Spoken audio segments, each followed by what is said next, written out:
I'm excited. I've heard a lot of good things.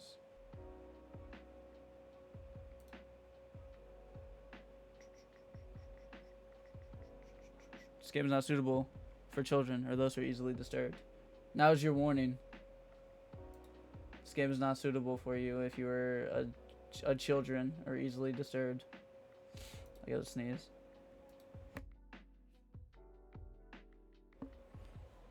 I should probably do like what? Let's see, 18 plus trigger warning in my title. 18 plus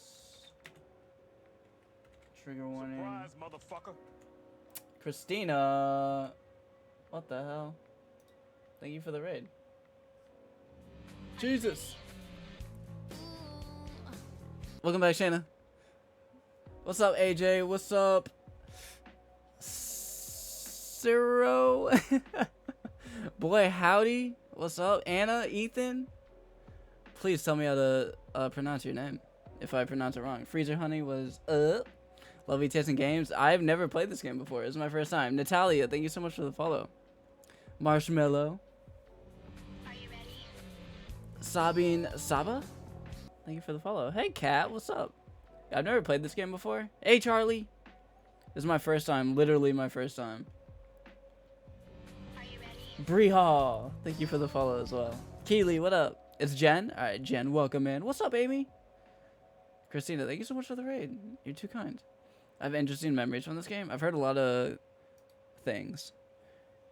Individuals suffering from anxiety or depression may not have a positive experience playing this game. Alright, there's your warning. This game's going to be fucked up. Okay? Would you like to reveal detailed content warnings which contain spoilers? Alternatively, in-game content warnings? Nah, man. That's loud as fuck. I'm sorry. Are you ready?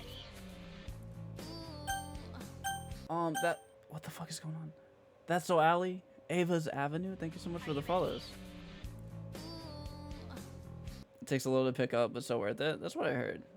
I agree. Sorry that's very loud. I'll have to mess with the, Are you ready? It's loud as...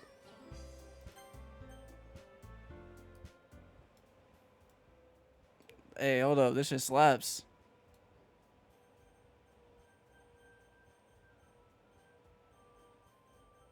Alright, my bad. Okay. Shit. Is it Kaja? Kaja? Thank you for the follow as well.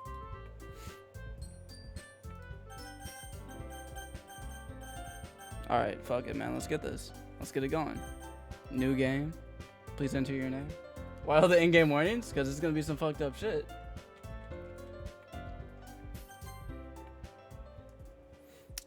I played this with my cousin. Our character's name was Danny DeVito. I'm dead. Okay. Yeah. Trigger warning. There's some interesting things that happen in this game, so... I'm not ready.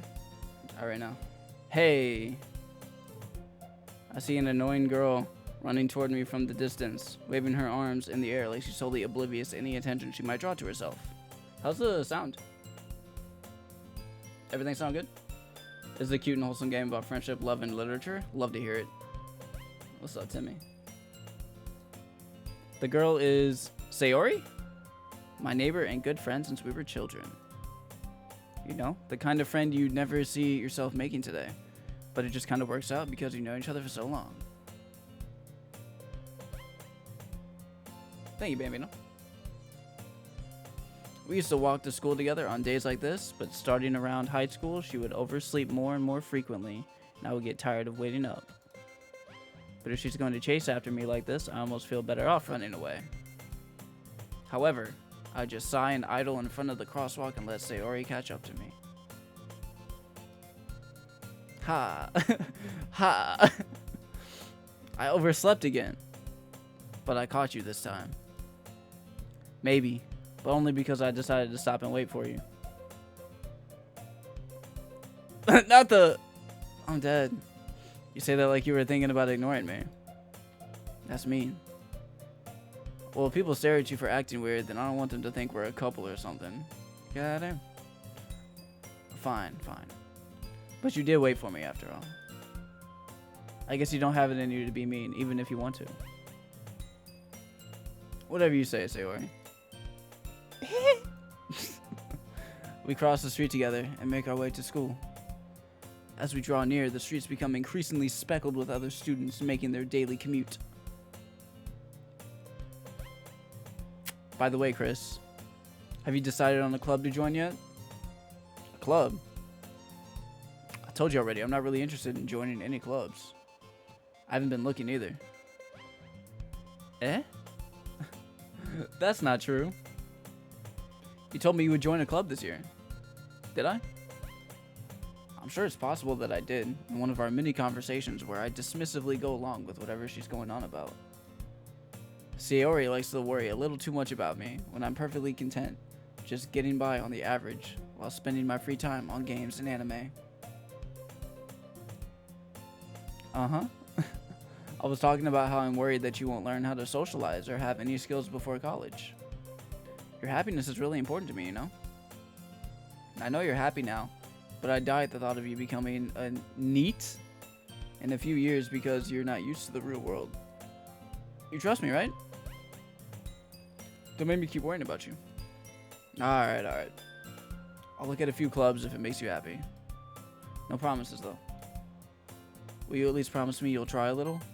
What the fuck? Okay. Yeah, I guess I'll promise you that. Yay! I look at her haircut. I'm dead. It's not a bad haircut. I fuck with it. Would I let myself get lectured by a carefree girl? Such a carefree girl. More than that, I'm surprised I even let myself relent to her. I guess seeing her worry so much about me makes me want to ease her mind at least a little bit, even if she does exaggerate everything inside of her head. How long is this game, by the way? Just so I know, like, the pacing. The school day is as ordinary as ever, and it's over before I know it. After I pack up my things, I stare blankly at the wall, looking for an ounce of motivation. Clubs. Sayori wants me to check out some clubs. I guess I have no choice but to start with the anime club. Took me like 3 hours. Kinda long. Huh. Hello? Sayori? Sayori must have come into the classroom while I was spacing out. I look around and realize that I'm the only one left in the classroom. Thought I'd catch you coming out, but I saw you just sitting here and spacing out, so I came in. Honestly, you're even worse than me sometimes. I'm impressed. You don't need to wait up for me if it's going to make you late to your own club.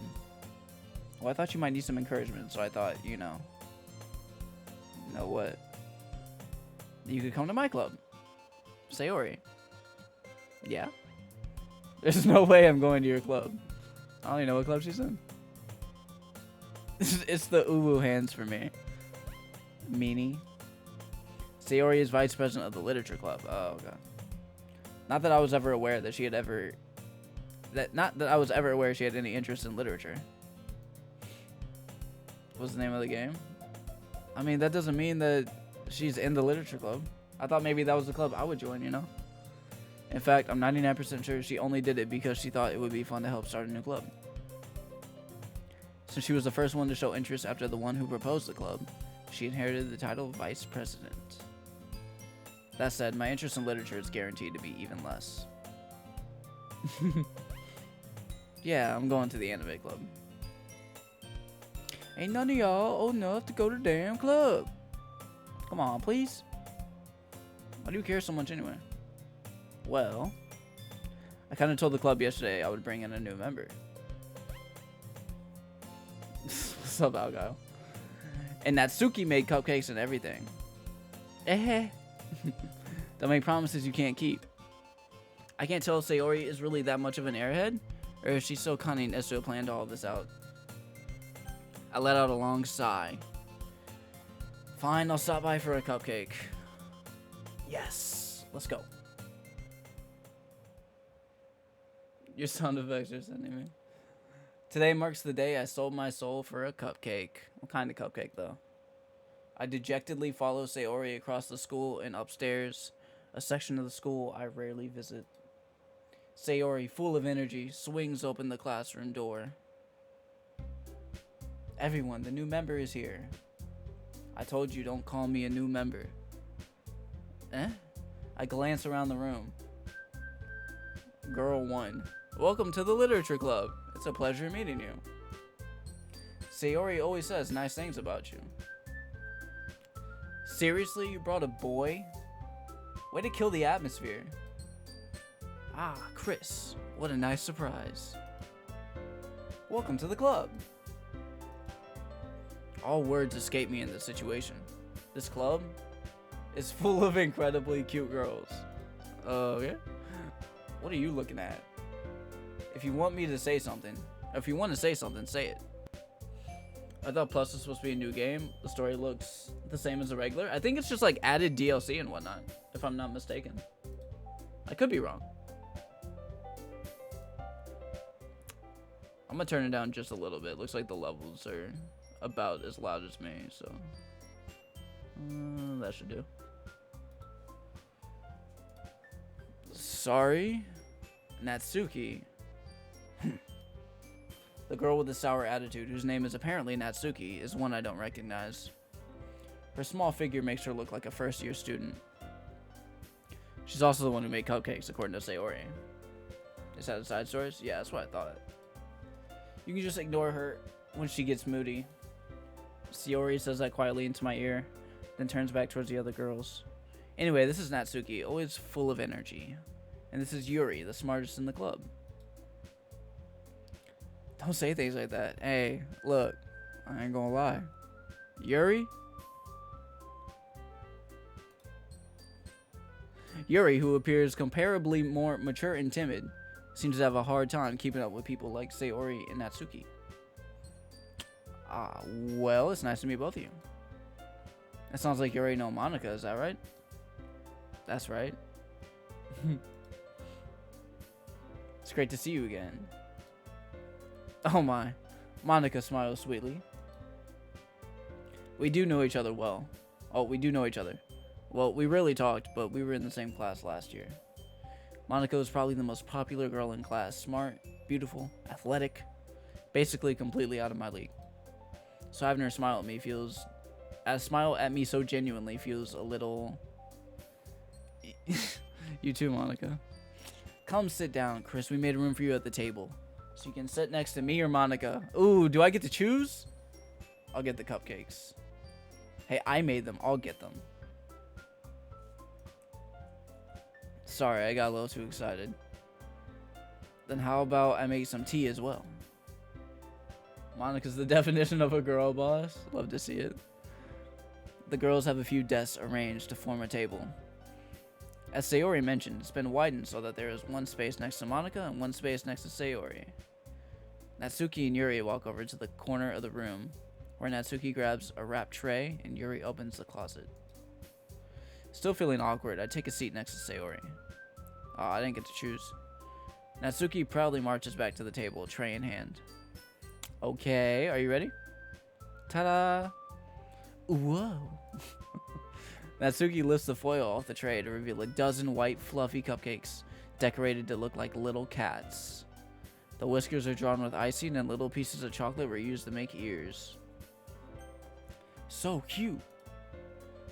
I had no idea you were so good at baking, Natsuki. Well, you know. Just hurry and take one. Sayori grabs one first, then Monica. I follow. It's delicious. Sayori talks with her mouth full and has already managed to get icing on her face. I turn the cupcake around in my fingers, looking for the best angle to take a bite. Natsuki is quiet. I can't help but notice her sneaking glances in my direction. Is she waiting for me to take a bite? Is she gonna poison me? She's gonna poison us all? I finally bite down. The icing is sweet and full of flavor. I wonder if she made it herself. It's really good. Thank you, Natsuki. Why are you thanking me? It's not like I... Haven't I heard this somewhere before? Made them for you or anything. I thought you technically did. Sayori said, well, maybe. But not for you. You know, you. Dummy.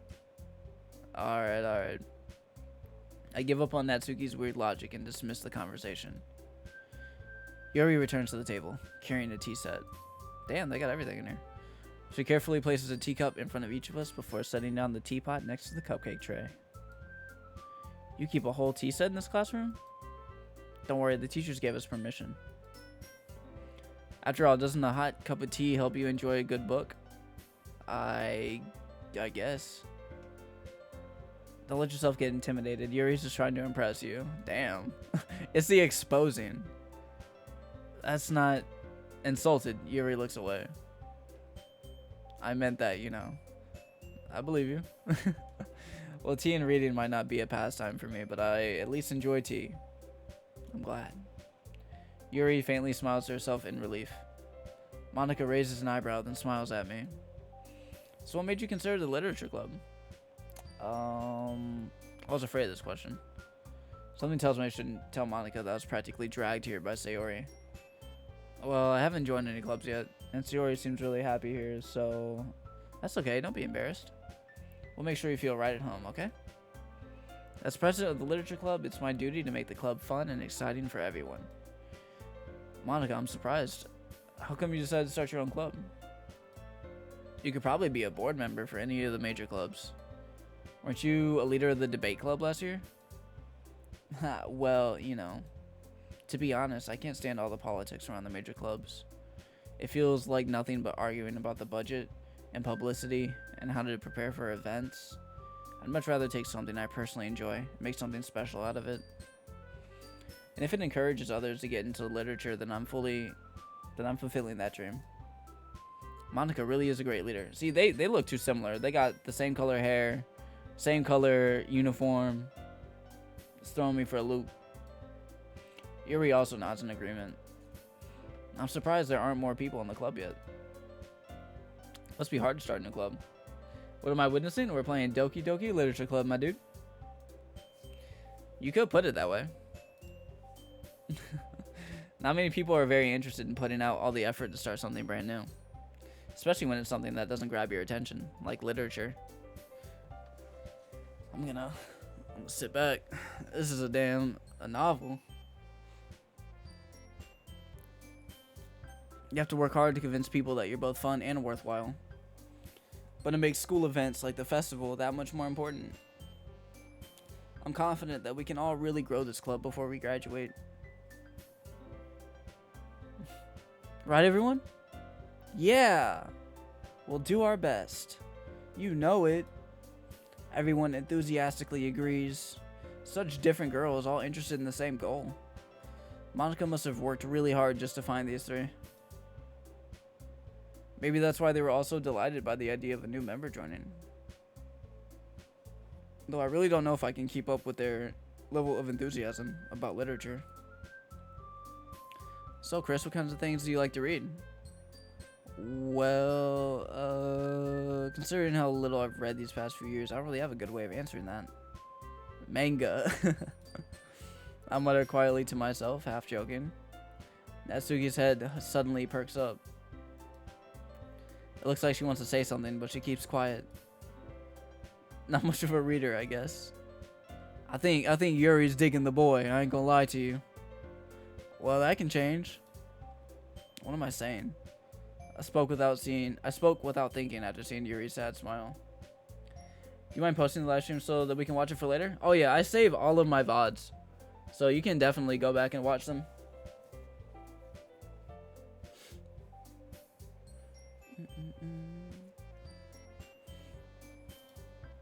Anyway, what about you, Yuri? Well, let's see. Yuri traces the rim of her teacup with her finger. My favorites are usually novels that build deep and complex fantasy worlds. The level of creativity and craftsmanship behind them is amazing to me, and telling a good story in such a foreign world is equally impressive. Yuri goes on, clearly passionate about her reading. This game barely passes the Bechdel test? What's that?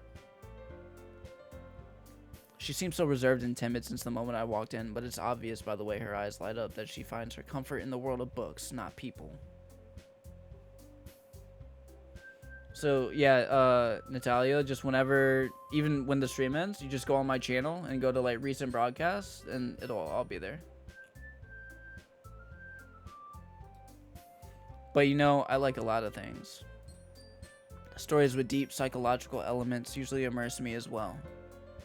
Isn't it amazing how a writer can so deliberately take advantage of your own lack of imagination to completely throw you for a loop? Anyway, I've been reading a lot of horror lately. I read a horror book once.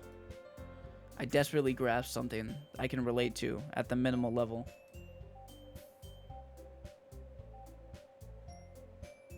At this rate, Yuri might as well be having a conversation with a rock. Dwayne? Really? I wouldn't have expected that, Yuri. For someone as gentle as you. The Bechdel test is to test whether or not a piece of media has a good representation of women. Huh. Okay. Yeah, I'm very interested. I still have, like, no inkling of what the hell's gonna happen later. I guess you could say that. But if a story makes me think, or takes me to another world, then I really can't put it down. Surreal horror is often very successful at changing the way you look at the world, if only for a brief moment. Ugh, I hate horror. Yeah, me and Natsuki, we are not gonna get along. Oh, why is that? Well, Natsuki's eyes dart over to me for a split second. Never mind. That's right, you usually like to write about cute things, don't you, Natsuki? What? What gives you that idea? You left a piece of scrap paper behind last club meeting. Looked like you were working on a poem called... Say it out loud. Oh, no. And give that back. Fine, fine. Your cupcakes, your poems, everything you do is just as cute as you are. They even look similar, man. They got the same hairstyle. Color's just a little different. Sayori siddles up behind Natsuki and puts her hands on her shoulders. I'm not cute. Natsuki, you write your own poems? Well, I guess sometimes.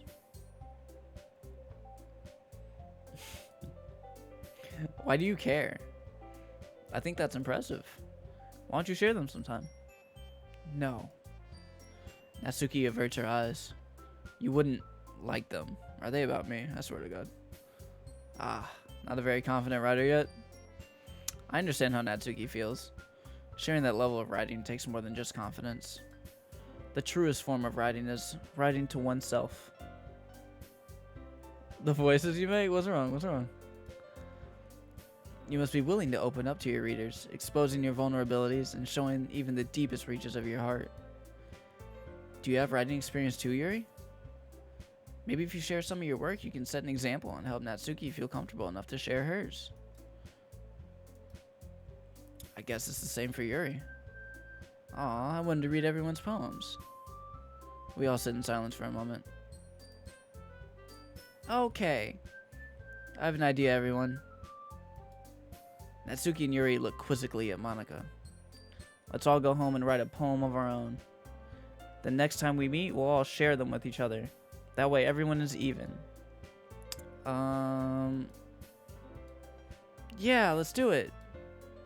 Plus, now that we have a new member, I think it'll help us all get a little more comfortable with each other and strengthen the bond of the club. Isn't that right, Chris? Monika smiles warmly at me once again. Hold on, there's still one problem. What's that? Now that we're back to the original topic of me joining the club, I bluntly come forth with what's been on my mind the entire time. I never said I would join this club. Sayori may have convinced me to stop by, but I never made any decision. I still have other clubs to look at, and, I lose my train of thought. Why? Thank you, Vanessa, for the lurk. All four girls stare back at me with dejected eyes. But... I'm sorry, I thought... Huh. Chris... You all... I'm defenseless against these girls. How am I supposed to make a clear-headed decision when it's like this? That is, if writing poems is the price I need to pay in order to spend every day with these beautiful girls. Not me just being the biggest simp. Alright. Okay, I've decided then. I'll join the literature club. One by one, the girl's eyes light up. Yes, I'm so happy. Sayori wraps her arms around me, jumping up and down. Hey, you really did scare me for a moment. If you really just came for the cupcakes, I would be super pissed. And that makes it official. Welcome to the literature club. Thanks, I guess. The S word. Okay, everyone, I think with that, we can officially end today's meeting on a good note. Everyone remember tonight's assignment. Write a poem to bring to the next meeting so we can all share. Monica looks over at me once more. Chris, I look forward to seeing how you express yourself. Yeah. Can I really impress the class star Monica with my mediocre writing skills? I already feel the anxiety welling up inside me. Meanwhile, the girls continue to chit-chat as Yuri and Natsuki clean up their food. Hey Chris, since we're already here, do you want to walk home together? That's right, Sayori and I never walk home together anymore because she always stayed after school for clubs. Sure, might as well. Yay! I should throw an ooh in my title, shouldn't I? For the stream.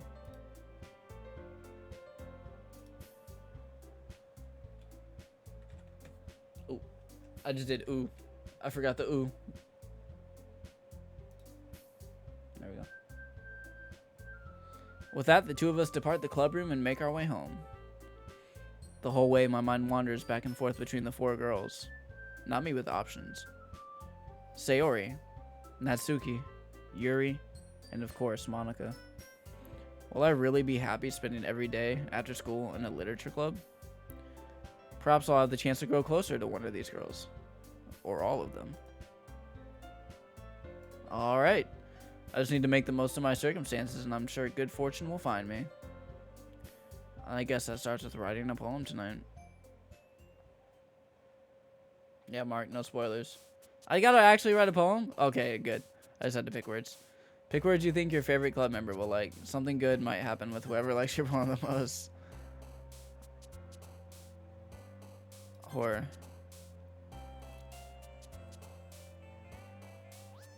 Pleasure.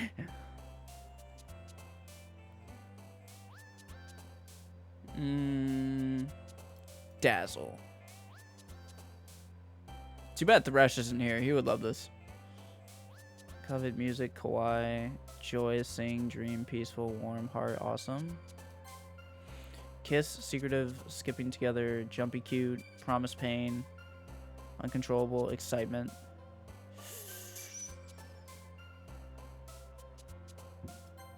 Bouncy, crimson, Doki Doki. What the fuck is a Doki Doki? We haven't established that yet. Raindrops.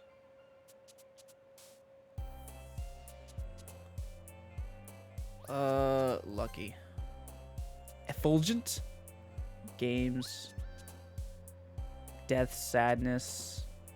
Variance. Death. Sunny, flying, summer, hopeless. Pure. Sunset, fantasy. Electricity, melody. Fantasy.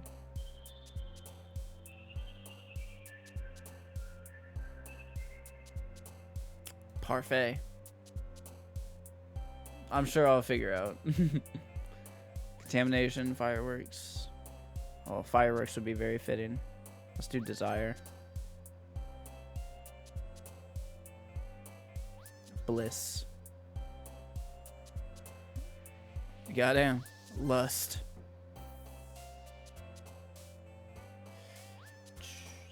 Heaven sent. Destiny.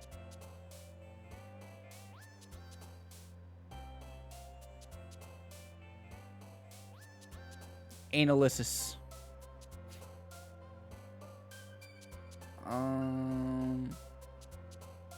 Daydream. Resemble the sound of a heartbeat. Oh, I got you.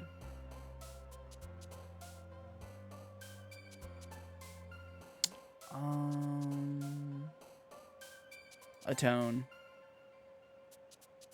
Climax. You know, we gotta do that one.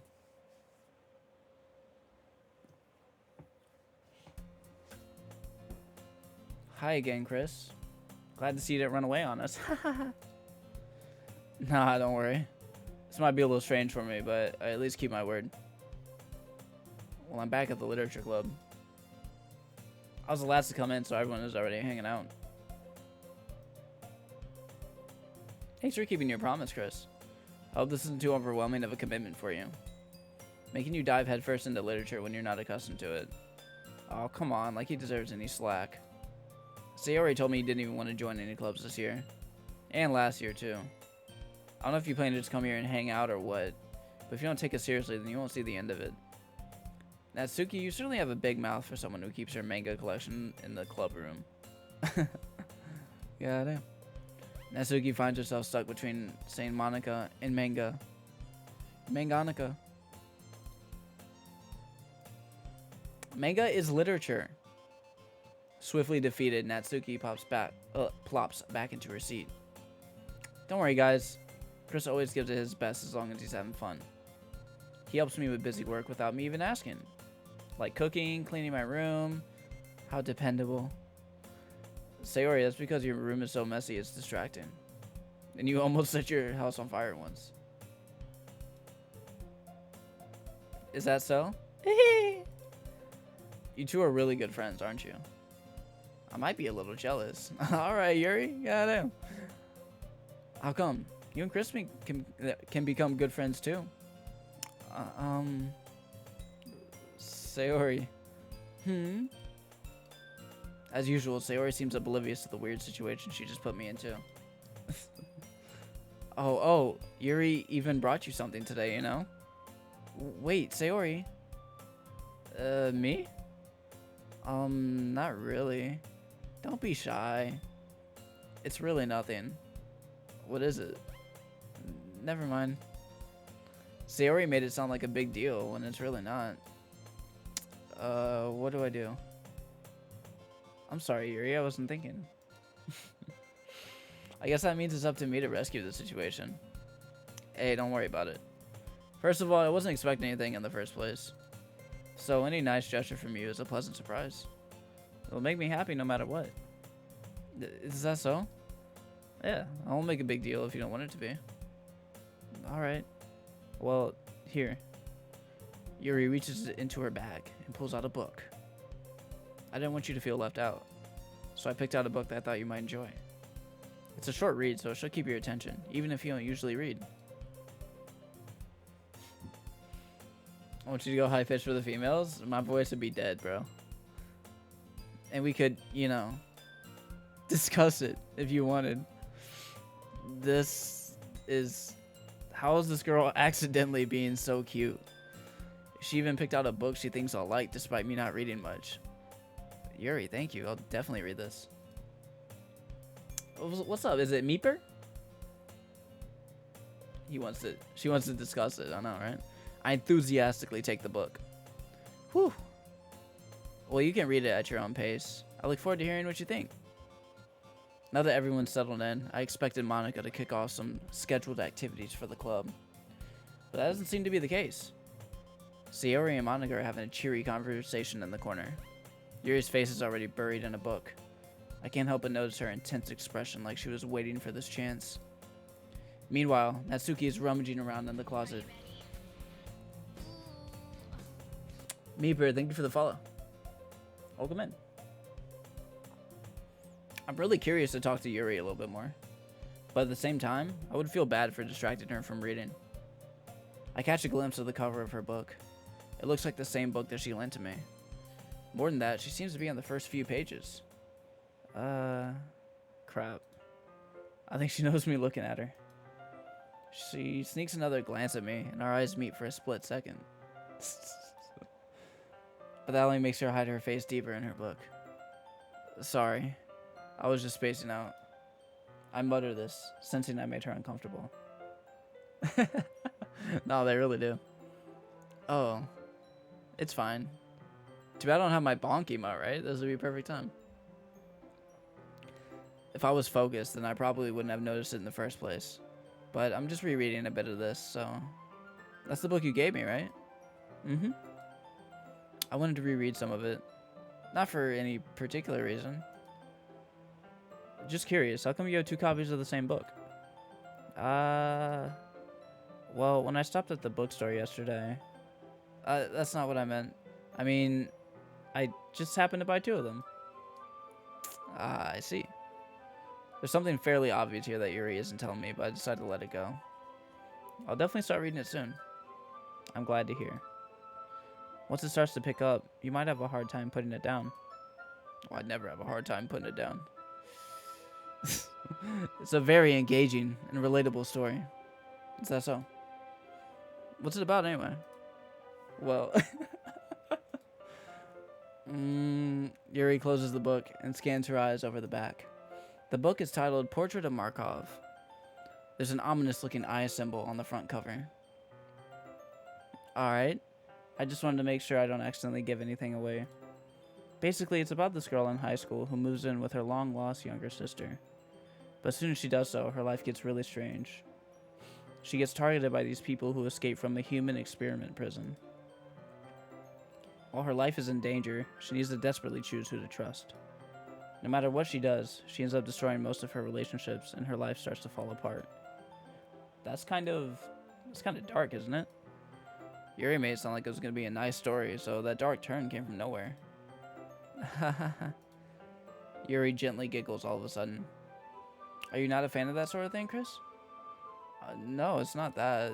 I mean, I can definitely enjoy those kinds of stories too, so don't worry. I hope so. Yeah, I totally forgot that Yuri is into those things. She's so shy and reclusive on the outside, but her mind seems to be completely different. It's just that those kinds of stories, they challenge you to look at life from a strange new perspective. When horrible things happen, not just because someone wants to be evil, but because they have their own goals or their own philosophy that they believe in. And suddenly, when you thought you related to the protagonist, they're made out to be the naive one for letting their one-sided morals interfere with the villain's plans. I'm rambling, aren't I? Not again. I'm sorry. Hey, don't apologize. I haven't lost interest or anything. Well, I guess it's alright then. But I feel like I should let you know that I have this problem. When I let things like books and writing fill my thoughts, I kind of forget to pay attention to other people. So I'm sorry if I end up saying something strange. And please stop me if I start talking too much. I really don't think you need to worry. That just means you're passionate about reading. The least I can do is listen. It is a literature club after all. That's true. In fact, I might as well get started reading it, right? You don't have to. What are you saying? Just a moment ago you said you were looking forward to it. I'm out here mind fucking her. Let me just get the book. I quickly retrieved the book that I had put into my bag. Alright, it's fine if I sit here, right? I slip into the seat next to Yuri's. Yeah. Are you sure? You seem a little apprehensive. I'm sorry. It's not that I don't want you to. It's just something I'm not very used to. Freezer Honey, thank you for the follow. That is reading in company with someone. I see. Well, just tell me if I end up distracting you or anything. Alright. I open the book and start the prologue. I soon understand what Yuri means about reading in company. It's as if I can feel her presence over my shoulder as I read. It's not a particularly bad thing. Maybe a little distracting, but the feeling is somewhat comforting. Yuri's in the corner of my eye. I realize that she's not actually looking at her own book. I glance over. It looks like she's reading from my book instead. Sorry. I was just... Yuri, you really apologize a lot, don't you? I do? I don't really mean to. Sorry. I mean... Here, this should work, right? I slide my desk until it's up against Yuri's, then hold my book more between the two of them. Got it? I suppose so. Yuri timidly closes her own copy. It's getting hot in here. Once we lean in a little bit, our shoulders are almost touching. It feels like my left arm is in the way, so I use my right hand to hold the book open. I guess that makes it kind of difficult to turn the page. Here. Not the POV. Yuri takes her left arm and holds the left side of the book between her thumb and forefinger. I do the same with my right arm on the right side of the book. That way I turn a page and Yuri slides it under her thumb after it flips to her side. But in holding it like this, we're huddled even closer together than before. It's actually kind of distracting me. It's as if I can feel the warmth of Yuri's face and she's in the corner of my vision. Are you ready? To turn the page?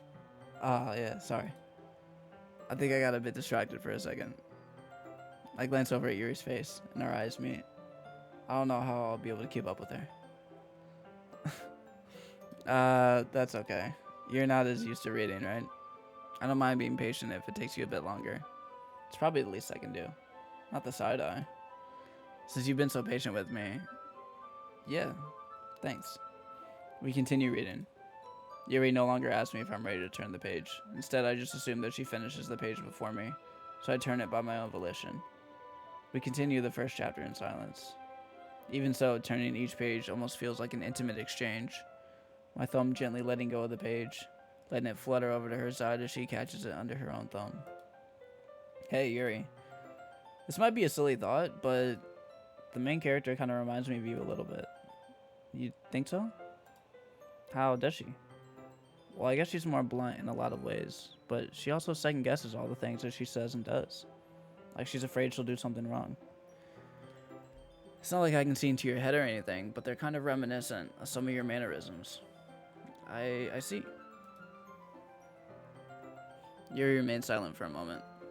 But, Chris, that's probably a terrible thing to have in common with her. That's so embarrassing that you think that. What's up, Crayon? Wait, I didn't mean it in a bad way or anything. Sorry, I really didn't know you were self-conscious about that sort of thing. I guess I more meant that it's kind of cute. What are you saying all of a sudden? Okay, everyone. I think it's about time we share today's poems with each other. Here we go. We might not have enough time if we wait too long. Yuri exhales, spared from finishing her thought. Is that alright, Yuri? You look kinda down. I'm sorry if you haven't been looking forward to this. It's not... It's fine. Yuri releases her hand from the book, causing it to close on top of my thumb. Monica cockwalking as always. Alright, I guess I'll do some more reading tonight. Or would you prefer I only read it with you? I guess I don't have too much of a preference either way. In that case, I'll read a little more tonight. It'll be more fun to read with you after it picks up a bit, you know? That's good reasoning. In that case, feel free to finish the first 2 chapters in your own time. Alright. I stand up. I make a mental note of where I left off in the book, then slip it back into my bag. By the way, do you remember to write a poem last night? Yeah. My relaxation ends. I can't believe I agreed to do something so embarrassing. I couldn't really find much inspiration since I've never really done this before. Well, now that everyone's ready, why don't you find someone to share with? I can't wait. Sayori and Monica enthusiastically pull out their poems. Sayori's is on a wrinkled sheet of loose leaf torn from a spiral notebook. On the other hand, Monica wrote hers in a composition notebook. I can already see Monica's pristine handwriting from where I sat. Natsuki and Yuri reluctantly comply as well, reaching into their bags. I do the same myself. Who should I show my poem to first? You know I gotta show it to Yuri. Yuri seems the most experienced, so I should start with her. I can trust her opinion, to be fair. As Yuri reads the poem, I notice her eyes lighten. Exceptional. What was that? Did I say that out loud? Yuri first covers her mouth, but ends up covering her whole face. Ooh. He's going to hate me. You really didn't do anything wrong, Yuri. That's... I guess you're right. Facts. What am I getting so nervous for? Yuri takes a breath. So, what kind of writing experience do you have? Your use of imagery and metaphors indicates you've written a lot of poetry before. Really? Wow, that's a huge compliment coming from you. This is actually my first time, really. Huh? Yuri stares at me blankly, then looks at my poem again. Well, I know that. I just meant, Yuri trails off, unable to find an excuse. She traces her finger along the words in the poem, as if breaking it down more thoroughly. Yeah. Okay. This is the reason I was able to tell.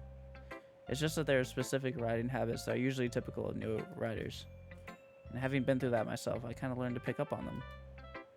I think the most noticeable thing I recognize in new writers is that they try to make their style very deliberate. In other words, they tend to pick a writing style separate from the topic matter, and they form fit the two together. The end result is that both the style and the expressiveness are weakened. Once Yuri finds her train of thought, it's as if her demeanor totally changes. Her stammering is completely gone. She sounds like an expert. Of course, that's not something you can be blamed for. There's so many different skills and techniques that go into writing, even a simple poem. Not just finding them and building them, but getting them to work together is probably the most challenging part. It might take you some time, but it all comes with practice and learning by example and trying new things. Oh, sweet, I can just click space. Nice. I also hope that everyone in the club gives you valuable feedback. Natsuki can be a little bit biased, though. Biased? How? Well, never mind. I shouldn't be talking about people like that. Sorry. It's fine. I'm not sure if Yuri is apologizing to herself, to me, or to Natsuki. Do you mind if I read your poem now? Please do. I'd love to share my thought process behind it. Yuri smiles dreamily as if that's a rare opportunity for her, which itself is kind of funny. After all, isn't it supposed to be a literature club? There we go. Ghosts under the light. The tendrils of my hair illuminate beneath the amber glow. Bathing. It must be this one. The last remaining street light to have withstood the test of time. The last yet to be replaced by the sickening blue-green hue of the future. I bathe, calm, breathing air of the present, but living in the past. The light flickers. I flicker back. I'm sorry, that was just terrible handwriting. What? I wasn't thinking that at all. Have you saved yet? Yeah, I can save. It took you a long time to read. Let's do that. Well, I just don't read script very often. I actually think your handwriting is pretty. That's a relief. Also, I like the poem. Even though it's short, it was really descriptive. It wasn't too short. I usually write longer poems. Not at all. I'm really glad you like it. I'll be honest, since it's our first time sharing, I wanted to write something a little more mild. Something easy to digest, I suppose. Are you into ghosts, Yuri? Actually, the story isn't about a ghost at all, Chris. Really? I must have totally missed the point. Well, I suppose you did only glance over it after all. But remember that poets often express their own thoughts, feelings, and experiences in their work. Although they have hair clips that don't serve any purpose, right? They usually do more than tell a simple story or paint a picture. In this case, perhaps the subject of the poem is only being symbolically compared to a ghost, lingering in her last remaining place of comfort and able to let go of the past, and soon to be left with nothing. It's a lot more solemn, putting it that way. I hadn't even thought of that. That's impressive. Eh? It's nothing really. Yours was impressive too. Nah, if anything, I could probably learn a thing or two from you. You think so? Yeah, of course. You know, I was really nervous about doing all this, but in the end I enjoyed it. I'm gonna keep doing my best for you. Me too. Okay. Who should I show my poem to next? I'll let you guys decide. Matter of fact, I'm gonna go get a drink. Y'all can decide who I show my poem to next, and we'll go from there.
Sayori.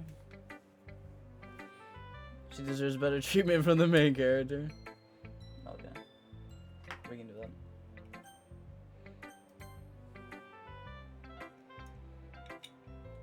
Oh shit, let me open this first.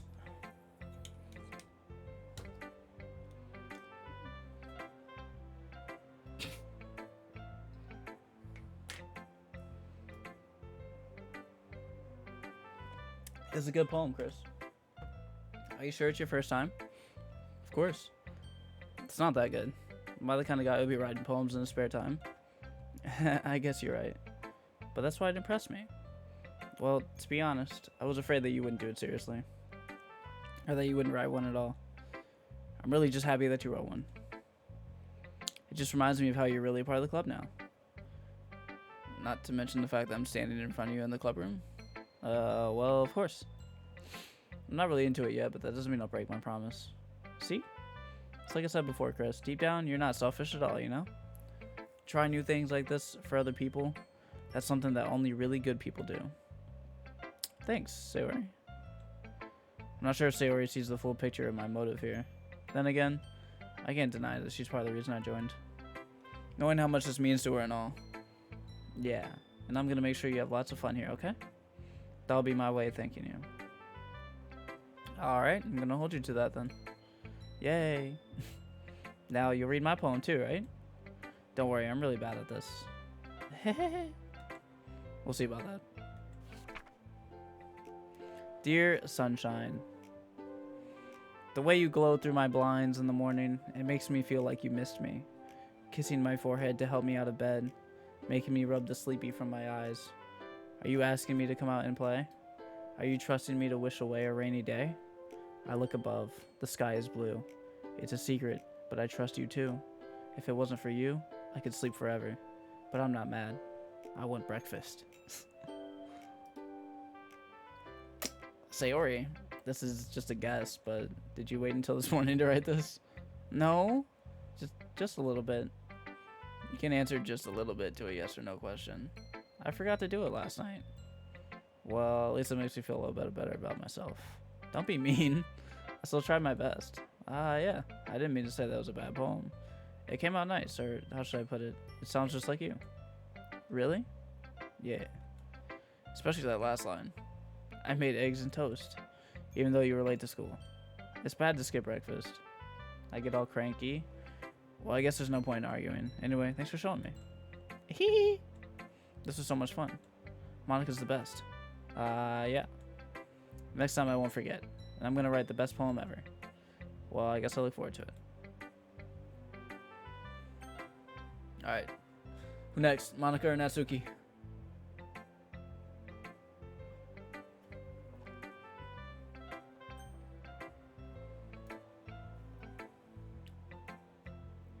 Sayori should unionize because this treatment is inhumane.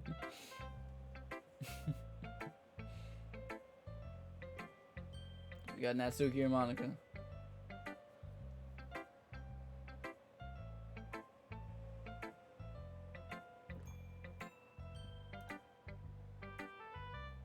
Natsuki? Okay.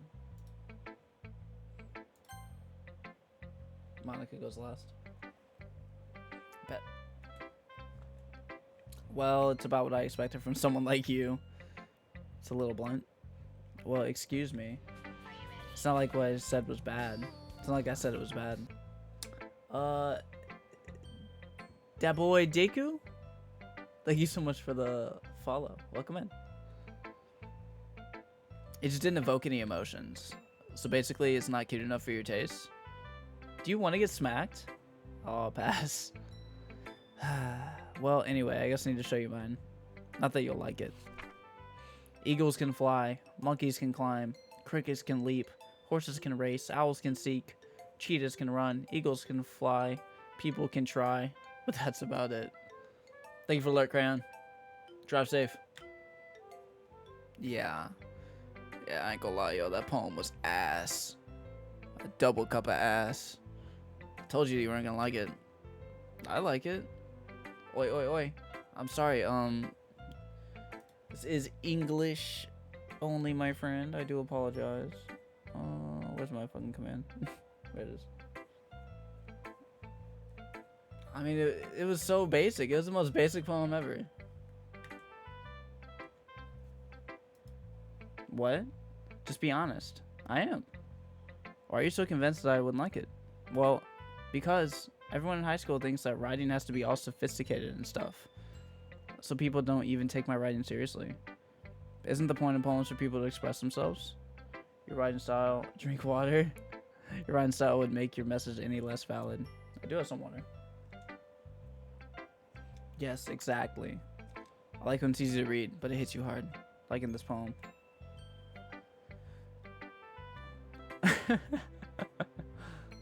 Seeing everyone around you do great things can be really disheartening, so I decided to write about it. Yeah, I understand. But the other nice thing about simple writing is that it puts more weight on the wordplay. Like I set up for a rhyme at the end, but they made it fall flat on purpose. It helps bring out the feeling in the last line. So you did. I guess more went into it than I realized. That's what it means to be a pro. I'm glad you learned something. Didn't expect that from the youngest one here, did you? Yeah, I guess not. I decided to humor her with that last comment. I don't really care how old everyone is, but if Natsuki's feeling proud, then I won't take that away from her. Alright, Monica. Hi, Chris. Having a good time so far? Yeah. Good. Glad to hear it. Excuse me. By the way, since you're new and everything, if you ever have any suggestions for the club, like new activities or things we can do better, I'm always listening. Don't be afraid to bring things up, okay? Alright, I'll keep that in mind. Of course I'll be afraid to bring things up. I'm much better off just going with the flow until I'm more settled in. Anyway, want to share your problem with me? It's kind of embarrassing, but I guess I have to. Don't worry, Chris. We're all a little embarrassed today, you know? But it's that sort of barrier that we'll all learn to get past soon. Yeah, that's true. I hand Monica my poem. Great job, Chris. I was going ooh in my head while reading it. It's really metaphorical. I'm not sure why, but I didn't expect you to go for something so deep. I guess I underestimated you. It's easiest for me to keep everyone's expectations low. That way it always counts when I put in some effort. That's not very fair. Well, I guess it worked anyway. You know that Yuri likes this kind of writing, right? Oh yeah, we know. Writing that's full of imagery and symbolism. Unlike Sayori, who likes using simple and direct words to describe happiness and sadness. Yuri likes it when readers are left to derive their own meaning out of it. It's very challenging to write like that effectively, both allowing people to get something out of it just by feel, or letting them deeply analyze all the nuances. It can take years of practice, which I'm assuming Yuri has at this point. EMD 123, thank you for the follow. Welcome in. I never really asked though.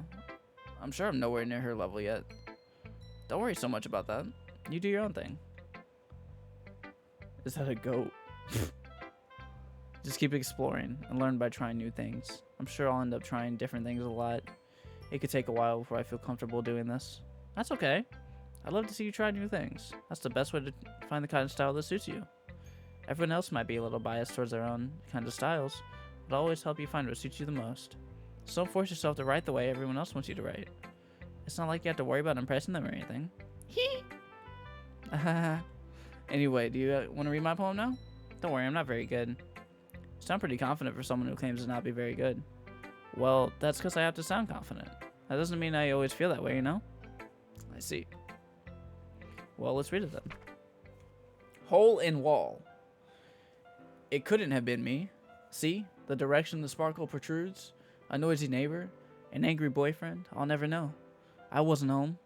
I peer inside for a clue. No, I can't see. I reel, blind, like a film left out in the sun. But it's too late. My retina's already scorched with a permanent copy of the meaningless image. It's just a little hole. It wasn't too bright. It was too deep, stretching forever into everything. A hole of infinite choices. I realize now that I wasn't looking in. I was looking out. And he, on the other side, was looking in. Damn. So, what do you think? It's very freeform, if that's what you call it. Yeah, I ain't gonna lie, I don't understand any of these poems. Except for maybe Sayori's.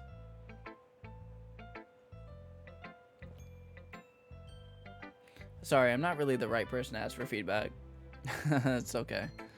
Yeah, that kind of style has gotten pretty popular nowadays. That is, a lot of poems have been putting emphasis on the timing between words and lines.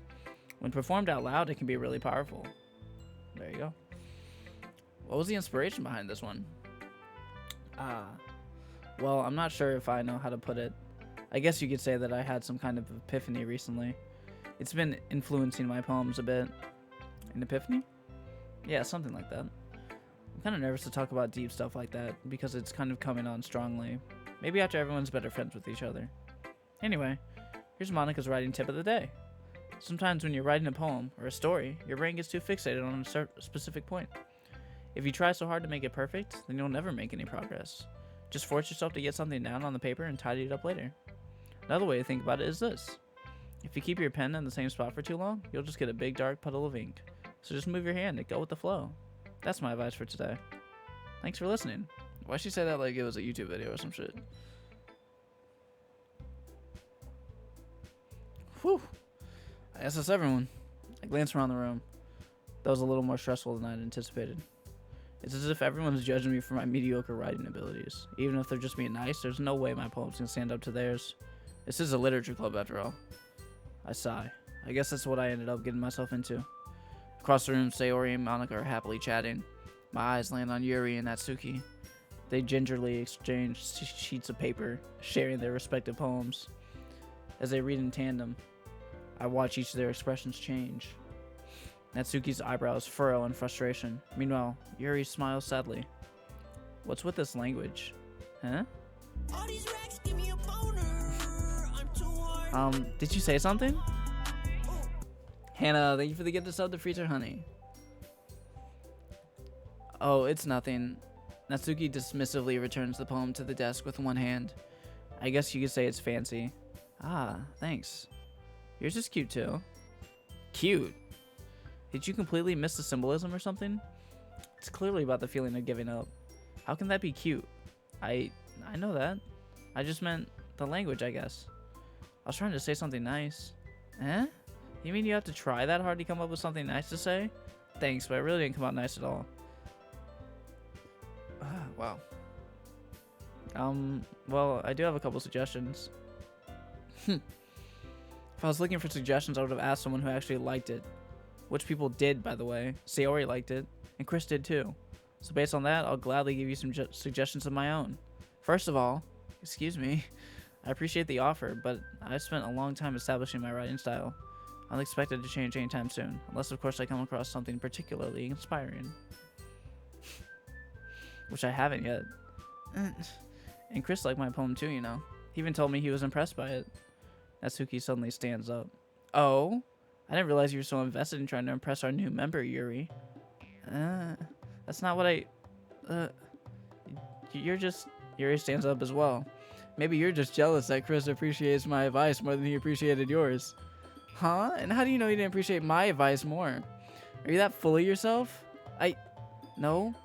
If I was full of myself, I would deliberately go out of my way to make everything I do overly cutesy. Is everyone okay? Well, you know what? I was the one whose boobs magically grew a size bigger as soon as Chris started showing up. Natsuki! Natsuki, that's a little...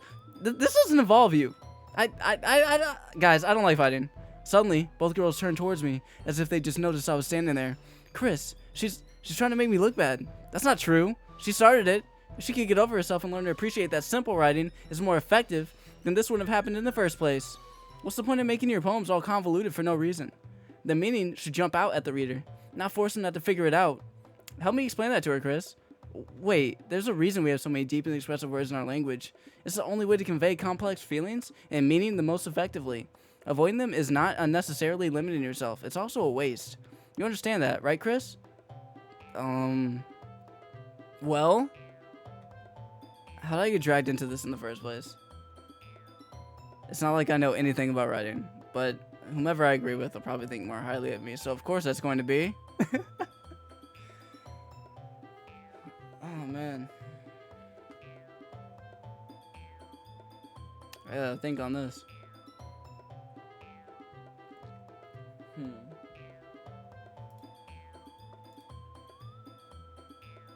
Obviously, I think I know who I want to choose here.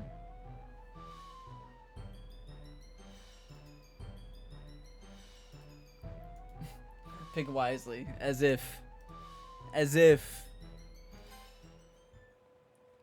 Wait, Natsuki, you're right that I liked your poem. See, wait, that's not an excuse for you to be so mean. You shouldn't pick a fight just because someone's opinion is different. That's not what happened at all. Yuri wouldn't even take my poem seriously. I understand. Yuri, huh? You're a seriously talented writer. It's no secret that I was impressed. Well, but here's the thing. No matter how simple or refined someone's writing style is, they're still putting feelings into it, and it becomes something really personal. That's why Natsuki felt threatened when you said her poem was cute. I see. I didn't notice that. I'm sorry. But Natsuki, you took it way too far. Yuri means well, and if you just told her how you felt, then this wouldn't have happened in the first place. Are you kidding? That's exactly what I did. It was her that... Natsuki, I think that's enough. You both said some things that you didn't mean. Yuri apologized. Don't you think you should too? Natsuki clenches her fists. In the end, nobody is taking her side. She's trapped. At this point, being defiant only because she can't handle the pressure. I end up even feeling bad for her. Sometimes when I'm hurt, it helps to take a walk and clear my head. Sayori, you just need to... You know what? I'm going to do that. Don't spare me from having to look at all your faces right now. Without warning, Natsuki snatches her own poem up from the desk and storms out. On her way out, she crumbles up the poem with her hands and throws it in the trash. Natsuki, she really didn't need to do that. I look across the room. Yuri has her chin buried in her hands while she stares down at her desk. I gingerly approach her and ask, sit in an adjacent chair. Everything alright? I'm so embarrassed. I can't believe I acted like that.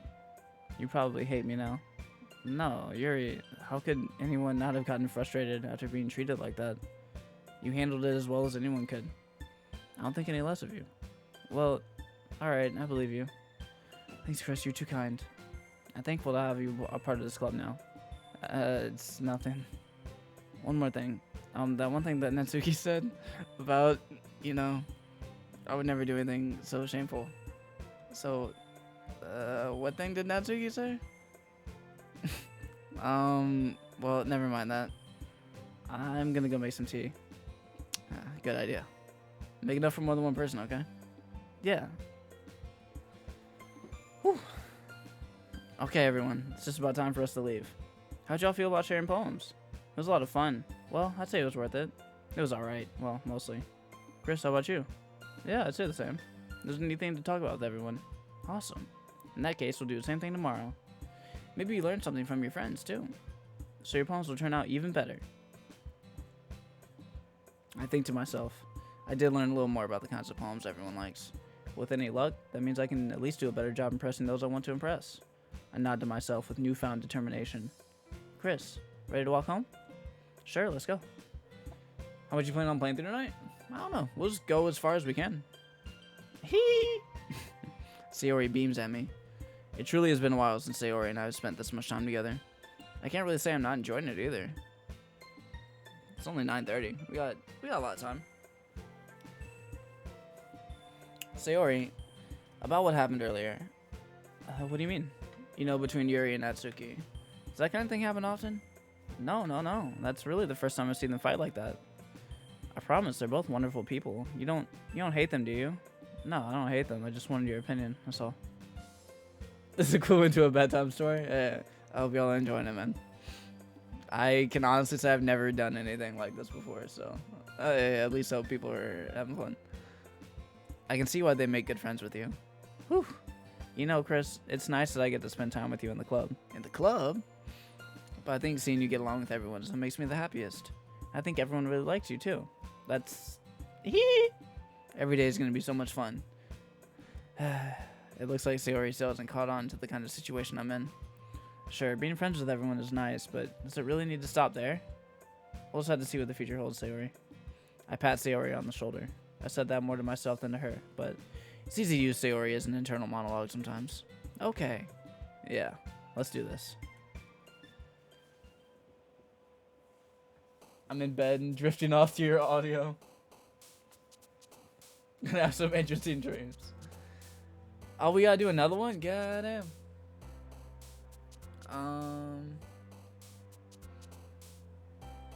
Agonizing.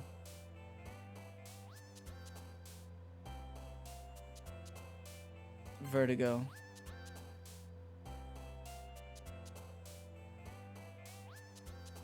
Anxiety. What if I just choose the same shit I chose last time? Vivacious. Jumpy.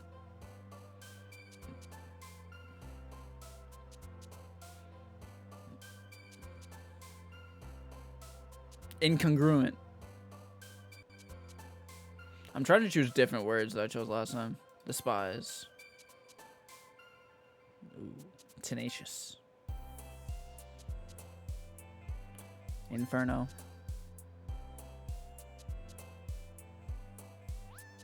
Infallible. Ambient.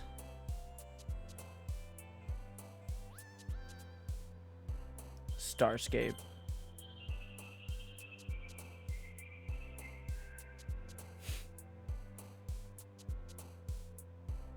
Passion. Essence. Boop.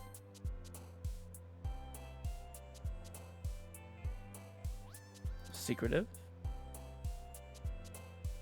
Sticky.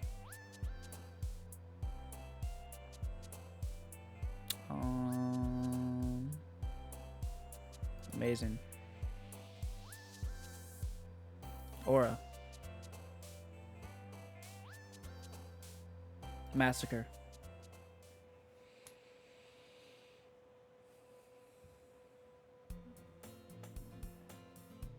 Another day passes and it's time for the club meeting already.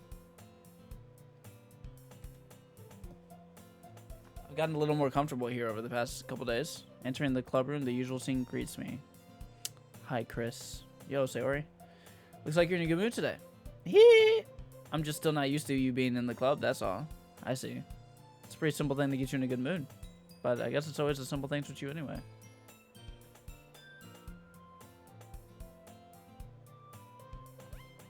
Speaking of which, I'm kind of hungry. Will you come with me to buy a snack? No thanks. That's not like you at all. I have my reasons. Why don't we take a look at your purse, Sayori? Why that all of a sudden? No reason, really.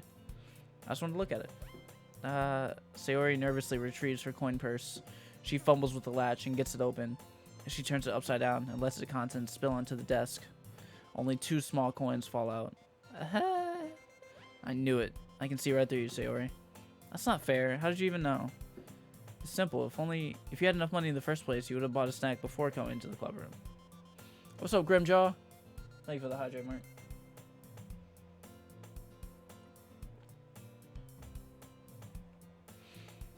So either you're not hungry and want an excuse to take a walk, or you plan to conveniently forget that you spent all your money, so I would lend you some. But there's one more thing. You're always hungry. So that only leaves the one option. What? I give up. Don't make me feel guilty. If you feel guilty, that means you deserve to feel guilty. Yuri suddenly giggles. I didn't notice that she was listening in. Her face is in her book as always. I wasn't listening or anything. It was just something in my book. Yuri, tell Chris to let me borrow some money. Don't get me involved like that, Sayori. Besides, you should only buy what you can responsibly afford. And frankly, after playing a mischievous little stunt like that, your suffering is fair enough retribution. I didn't mean that. I got too absorbed in my book. I really like when you speak your mind, Yuri. It doesn't happen much, but it's a fun side of you. There's no way you could think that. You were right, though. I did something bad and I have to accept the retribution. That. Still, coming from you, Sayori, I guess there's a little devil inside all of us, isn't there? Don't let her fool you. Sayori knows exactly what she's doing. After all, she told you guys she was bringing me to the club before she even told me. But you wouldn't have come if it weren't for the cupcakes. So I had to trick Natsuki into making them. Come on, give me more credit than that, Sayori. Out of nowhere, something smacks Sayori in the face and tumbles onto the desk. God damn. Yeah. Ow. What was A cookie? Sure enough, it's a giant cookie wrapped in plastic. Sayori glances around. Is this a miracle? Is it because I paid my restitution? Retribution. Actually, that one almost worked. I was just gonna give it to you. But then I heard you blab about the cupcakes. It was totally worth seeing your reaction, though. Natsuki, that's so nice of you. I'm so happy. Sayori hugs the cookie. Jeez, just eat it. Sayori rapidly tears open the wrapper and takes a big bite. So good. Sayori suddenly clasps her hands over her mouth. I bit my tongue. You're going through a lot over just one cookie. Natsuki takes a bite of her own cookie. Yours looks really good too, Natsuki. Can I try it? Jeez, beggars can't be choosers. But yours is chocolate. Yeah, why do you think I gave you that one? Fine. Still, I'm really happy that you shared this one with me. Eee! That was gonna be a lesbian love story.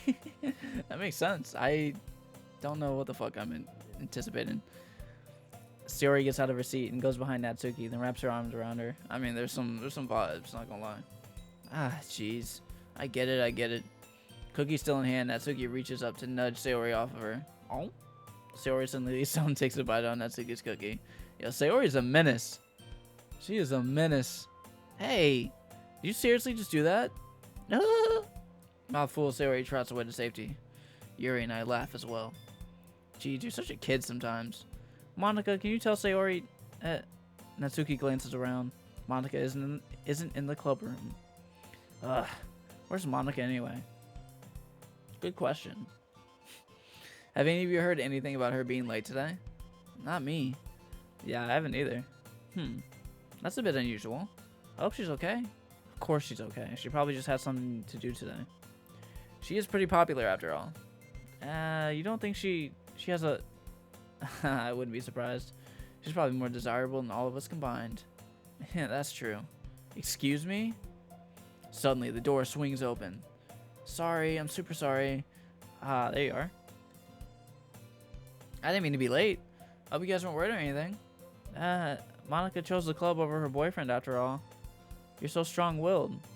Boyfriend? What on earth are you talking about? Monica quizzically glances at me. Never mind that. What held you up anyway? Well, my last period today was study hall. Okay, look, I thought...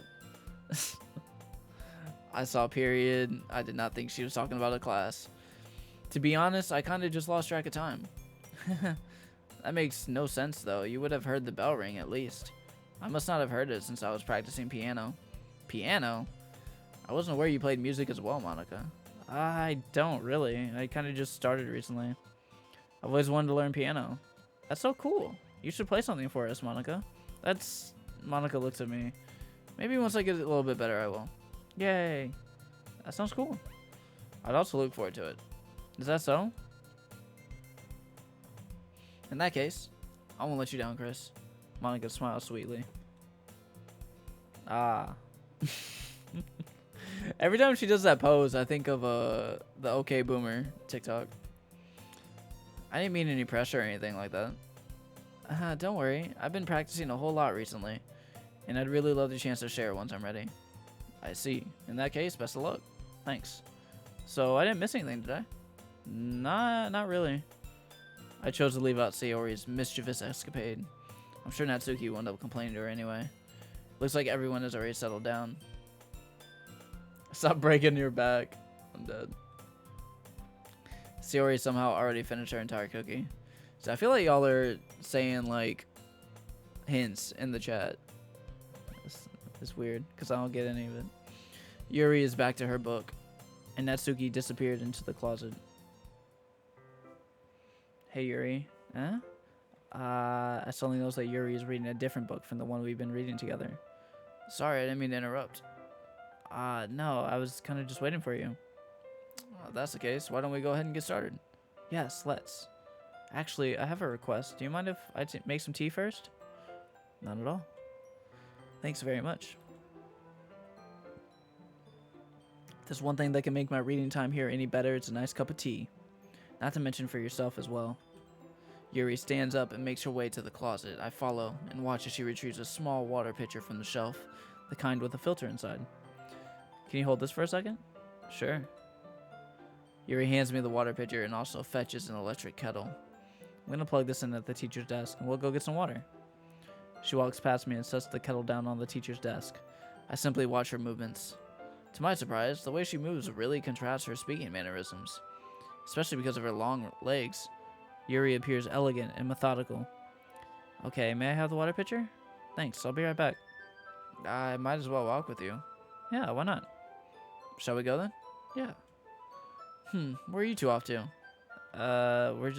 Yuri was just going to make some tea, so. I suddenly realized how weird it sounds to explain this to Monica. We're just filling the water pitcher? Ah, okay. Sorry, I was just a bit curious. That's kind of a one-person job, isn't it? That's... Monica, please mind your own business for once. Damn, Yuri. Or do you want to tell me there's something wrong with helping involve Chris in club activities? My mouth gapes. I suppose there's nothing wrong with that. Then let's go, Chris. Yuri quickly exits the room and I follow. What's up, Darla? I don't know. First act? Yes, that is that. Once in the hallway, she suddenly puts her forehead against the wall.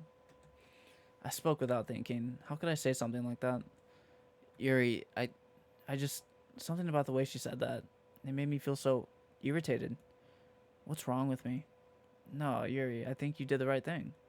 I wasn't expecting it, but it's also not right for Monica to judge people like that.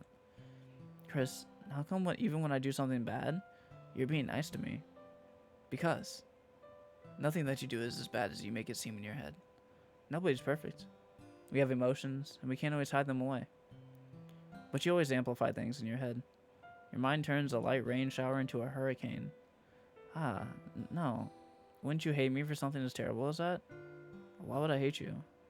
I can't hate someone for having emotions. What kind of friend would do that? Friend, you say? Yuri lifts her head. Chris, I really like being friends with you. Thanks, Yuri. I like being friends with you too. I kind of feel awkward saying something like that, but I'm doing my best to help Yuri feel better. Anyway, yeah. Shall we go? Yeah. Yuri and I walk to the nearest water fountain. Once we fill up the water pitcher, we return to the classroom. What are you thinking so far? I'm liking it. It's fun. It's fun. Chris, do you like oolong tea? Yeah. Anything's fine.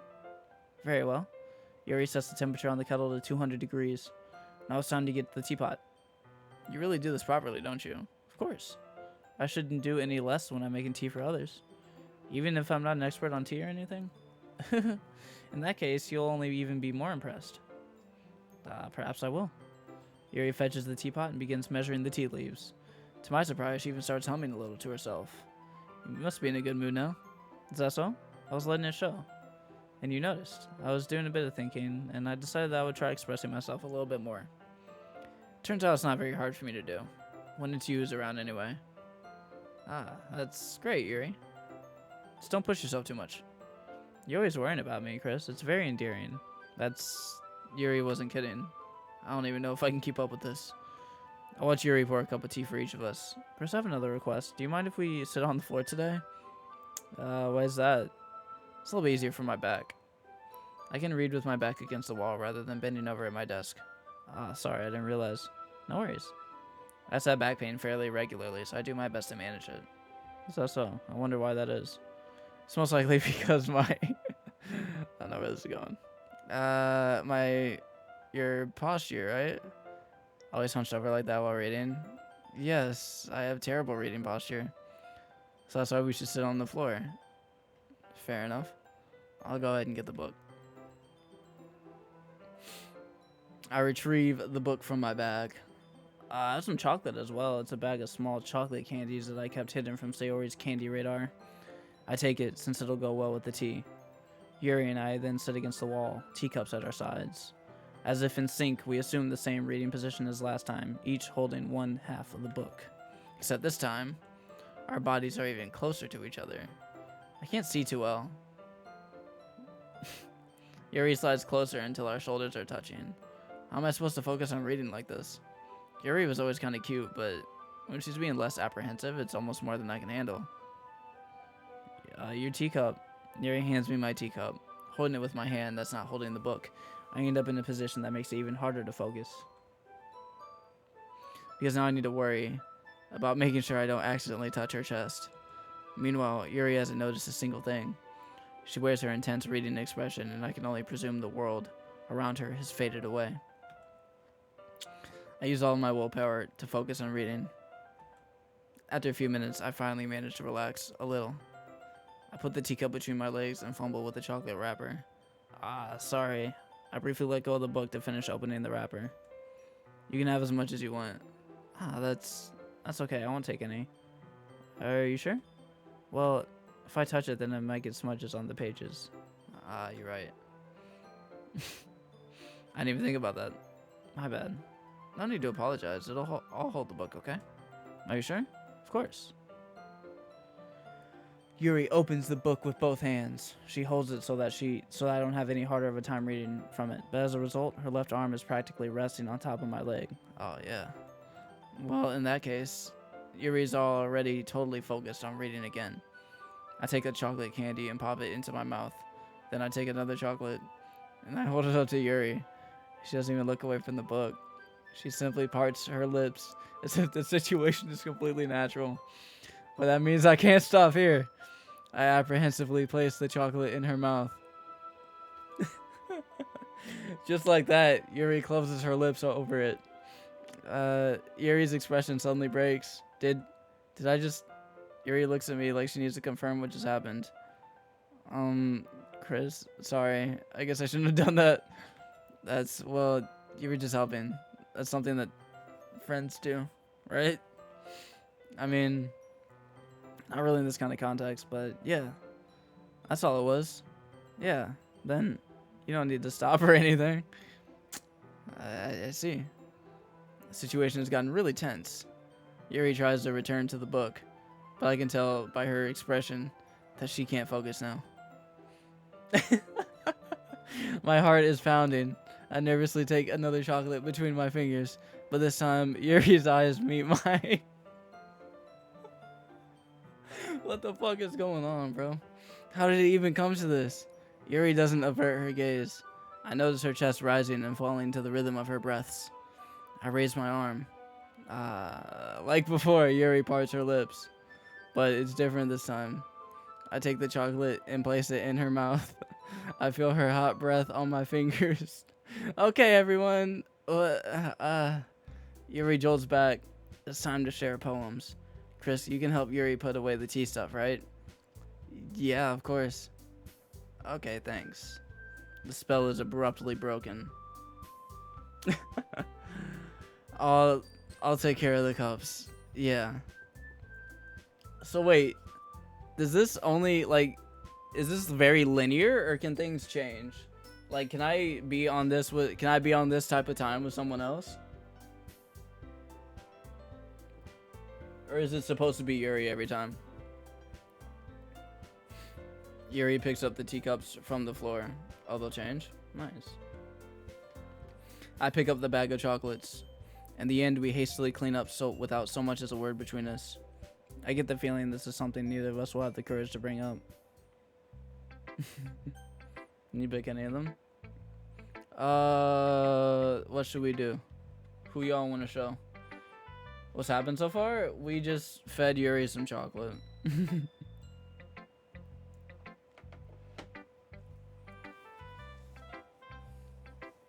Yuri? Okay, we can do Yuri. Let's see what you've written for today. Yuri stares at the poem with a surprised expression on her face. Do you like it? Chris, this one might be even better than yesterday's. How'd you even pick up on this so quickly? Just yesterday I was telling you the kind of techniques worth practicing. Maybe that's why. You did a good job explaining. I really wanted to try giving it more imagery. Yuri visibly swallows. Nice. Even her hands appear sweaty. I'm not used to this. Used to what? I don't know. It's fine. Take your time. Yuri breathes and collects her thoughts. Good night, Mark. Is Yuri your girl? It's appearing, so. I know that Yuri likes to think before she speaks, so I offer that patience to her. Yeah. Just being appreciated like this, I guess. It probably sounds really stupid, but seeing someone motivated by my writing, it just makes me really happy. You saying you never shared your writing before? Yuri nods. Really? I don't believe it. I really only write for myself. And besides, people would just laugh at me. You really think that? Again, Yuri nods. Huh. Even your close friends? Yuri doesn't respond to that. I wonder why. Anyway, do you want to share the poem you wrote today? Yeah, I do.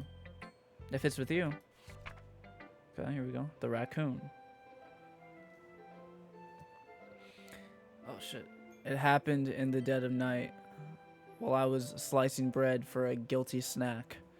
My attention was caught by the scuttering of a raccoon outside my window. That was, I believe, the first time I noticed my strange tendencies as an unordinary human.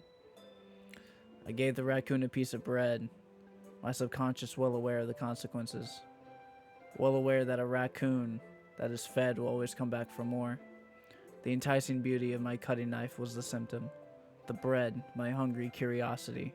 The raccoon, an urge. The moon increments its phase and reflects that much more light off of my cutting knife. The very same light that glistens in the eyes of my raccoon friend. I slice the bread, fresh and soft. The raccoon becomes excited. Or perhaps I'm merely projecting my emotions onto the newly satisfied animal. The raccoon has taken to following me. You could say that we've gotten quite used to each other.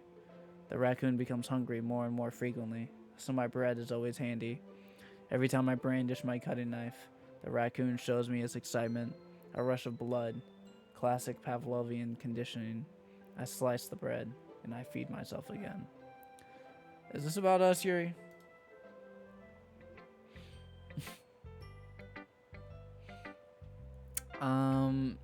I was a little more daring with this one than yesterday's.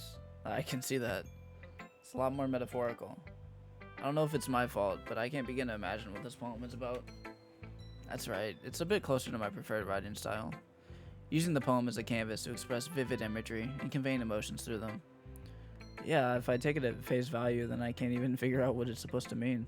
Well, I think it's something that different people can relate to in their own way. I want to express the way it feels for me to indulge in my more unusual hobbies. It's those sort of things I'm usually forced to keep to myself, so I sometimes enjoy writing about them. Why do you keep them to yourself? Because they're embarrassing? And people would make fun of me? Don't you have anything like that, Chris? Well, yeah, I guess I do. I feel like everyone has a little something like that. The best we can do is respect each other and our individualities. Even if it's difficult sometimes, and some things make us uncomfortable. After all, if I hadn't learned to embrace my own weirdness, I would probably hate myself. I might be ranting a bit now, but I'm glad that you're a good listener. You're good at a lot of things. Writing, listening. There really aren't many people like you. That's exaggerating a little bit. It's just how I feel. Never thought I'd feel so comfortable.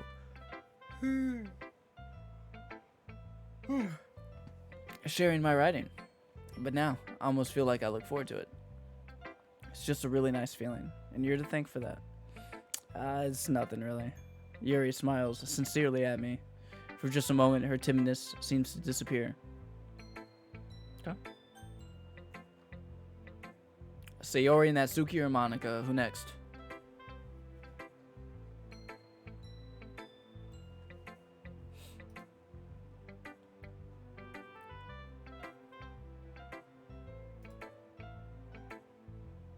Are you bored now that you're not feeding Yuri chocolate?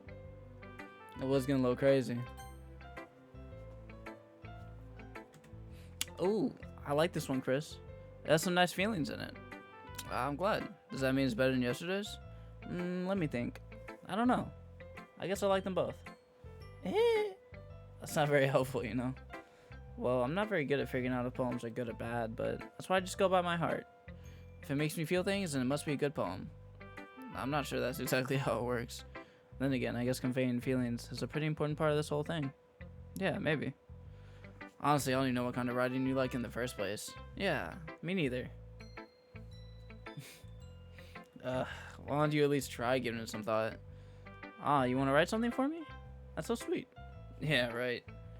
You're always thinking about other people. You need to think about yourself once in a while. If you don't, you might end up getting hurt at some point. Well, I don't really know what you mean, but I'll try to keep it in mind. Well, whatever. Anyway, let's see. I guess I like happy poems. Wait, sometimes I like sad poems too. Sometimes a little bit of both.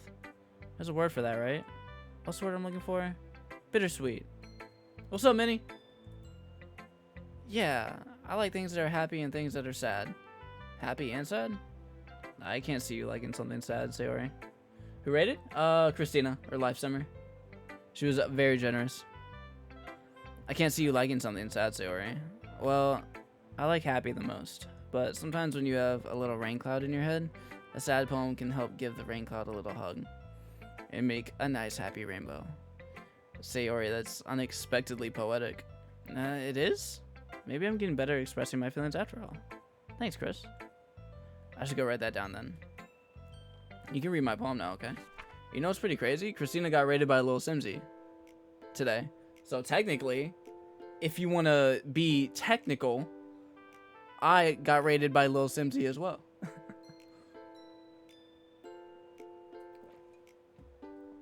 Bottles. I pop off my scalp like the lid of a cookie jar. It's the secret place where I keep all my dreams. Little balls of sunshine, all rubbing together like a bundle of kittens. I reach inside with my thumb and forefinger and pluck one out. It's warm and tingly, but there's no time to waste. I put it in a bottle to keep it safe. And I put the bottle on the shelf with all the other bottles. Happy thoughts, happy thoughts, happy thoughts and bottles all in a row. My collection makes me lots of friends. Even bottle a starlight to make amends. Sometimes my friend feels a certain way. Down comes a bottle to save the day. By extension, facts. I lost my place. Night after night, more dreams. Friend after friend, more bottles. Deeper and deeper my fingers go. Like exploring a dark cave, discovering the secrets hiding in the nooks and crannies. Digging and digging, scraping and scraping. I blow dust off of my bottle caps. It doesn't feel like time elapsed. My empty shelf could use some more. My friends look through my locked front door. Finally, all done. I open up and in come my friends. And they come in such a hurry. Do they want my bottles that much? I frantically pull them from the shelf, one after the other, holding them out to each and every friend, each and every bottle. But every time I let one go, it shatters against the tile between my feet. Happy thoughts, happy thoughts, happy thoughts in shards all over the floor. They were supposed to be for my friends who aren't smiling. They're all shouting, pleading, something. But all I hear is echo, echo, echo, echo, echo inside my head. Yeah, I ain't gonna lie, man. I am, lost. I'm not good at, like, being able to decipher poetry at all. Holy crap. Sayori, did you really write this? Of course I did. Didn't I tell you yesterday I was gonna write the best poem ever? Yeah, but, I mean, I didn't expect something like this coming from you. Monica taught me a whole lot. And I've really been in touch with my feelings recently. I see that. It's almost kind of creepy. Creepy? Well, not exactly. Maybe because I'm so used to you being cheerful. Well, never mind. I'm thinking too hard about it. Point is, it came out good, so you should be proud of it. No, thanks. I feel like I was meant to express myself this way. Even helps me understand my own feelings a little bit better. Writing is like magic. You've gotten pretty passionate about this, huh? I hope you keep it up. Yeah, writing's the best. I'm gonna keep writing till I die. Don't get ahead of yourself. Sayori's always had a habit of getting obsessed with something before dropping it no more than a week later. I wonder if this is one of those times. But seeing the passion in her eyes makes it hard for me to be pessimistic. Snapping. Natsuki or Monica?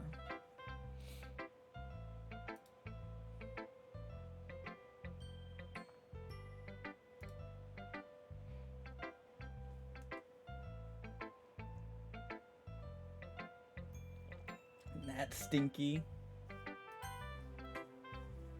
Monica's always last. Okay.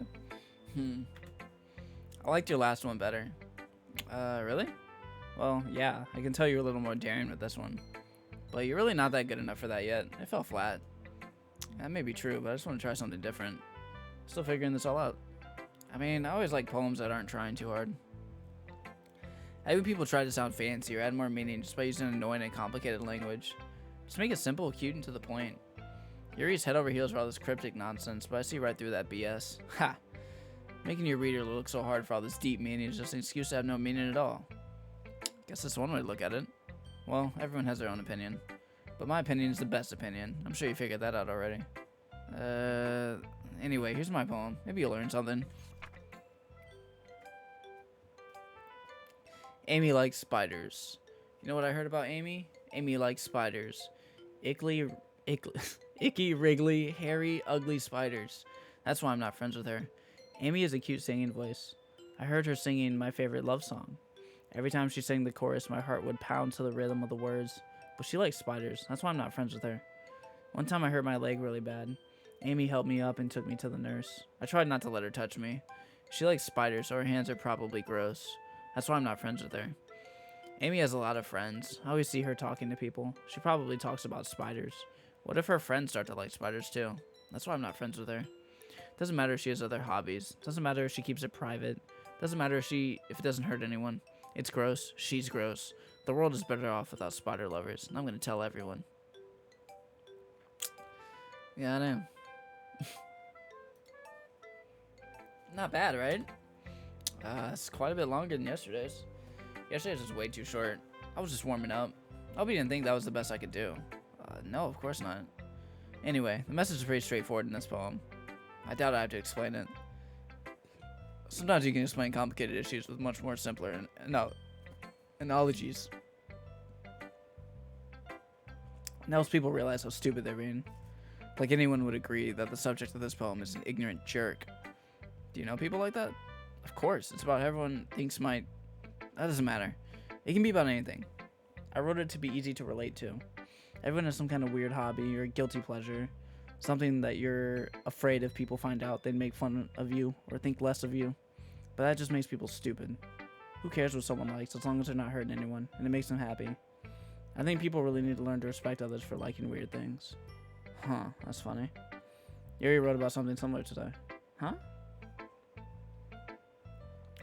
Megan is looking for an eligible bachelor playing Doki Doki. I'm sending her right here. Keep it up. Alright, Soviet Hammer. Appreciate it. Huh? Did you say Yuri? Yeah, she said her poem was about an unusual hobby of hers. I didn't really get it, but she said something similar to you. That people shouldn't make each other feel insecure about those things. Really? Well, I mean, Yuri's pretty weird, so I wouldn't doubt that she has some weird hobbies. Not that there's anything wrong with that. It's not like I would judge her or anything. Natsuki has trouble finding words. I guess I should try not to be so mean to her. If she feels insecure about her weird behaviors and stuff. I mean, I always hate people who make me feel insecure. And Yuri made me feel insecure yesterday. But the way you put it, it sounds like she's learned her lesson. Well, I would say so. Even if her writing style is really different, I'm sure she'll appreciate the message in your poem. That's what I do best, after all. I don't like writing unless there's a good message to take away from it. Like, conveying emotions is important, but I want to make people think, not just feel. Remember that. I'm going to write a good one for tomorrow, too, so look forward to it. Alright, Monica. Hi again, Chris. How's the writing going? Alright, I guess. I'll take that. As long as it's not going bad, I'm happy that you're applying yourself. Maybe soon you'll come up with a masterpiece. Will you be playing most of the game during today's stream? Yeah, I'm not really too sure how long it is. But I'll play as long as I can. If we don't finish tonight, then we'll probably finish tomorrow. I wouldn't count on that. You never know. Want to share what you wrote for today? Sure, here you go. I give my poem to Monica. Alright, this one's good. It feels like you're not only getting more comfortable with your style, but the imagery is better than the last one I read. Just wondering, but have you been finding inspiration in Yuri's writing style? I guess so. You can't deny that she's talented. Yeah, totally. I think her poems are the most romantic. That's the best way to describe it. She's like a totally different person when she picks up a pen. Yeah, I noticed that too. Or when she's talking about literature, it's like a light turns on inside her. Sadly, it's hard to get much personal conversation out of her. Trust me, I've tried. Who knows what goes on in that head of hers. I hope you don't mean that in a bad way. No, of course not. I just meant that I wish she didn't keep so much to herself. But still, defending her like that, you must be pretty into her. You completely misunderstood. Calm down. I'm kidding. Besides, I'm pretty sure she's already got a boyfriend.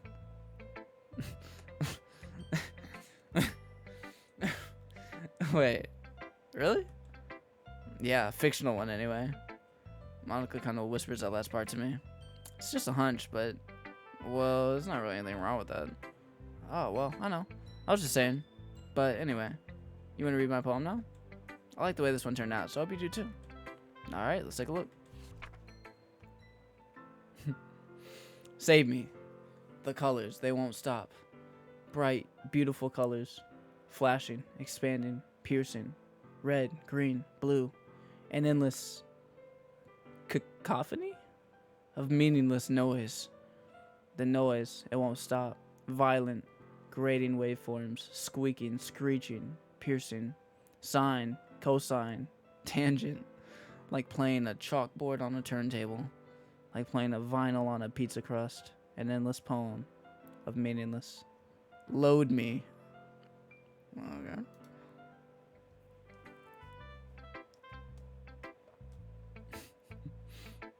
It's even more abstract than your last one, huh?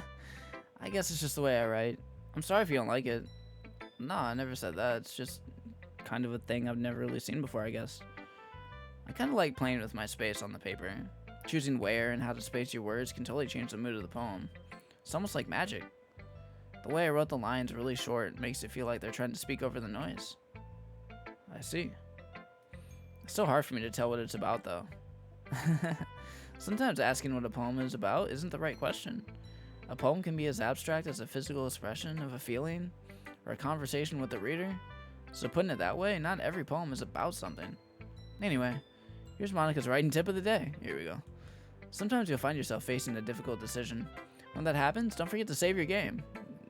Psst. You never know when you might change your mind, or when something unexpected may happen. Wait, is this tip even about writing? What am I even talking about? That's my advice for today. Thanks for listening. Alright. Monica really looked like an S. Okay, everyone. We're all done reading each other's poems, right? I have something extra planned today, so if everyone comes sit at the front of the room. Is this about the festival? Well, sort of. Do we really have to do something for the festival? It's not like we can put together anything good in just a few days.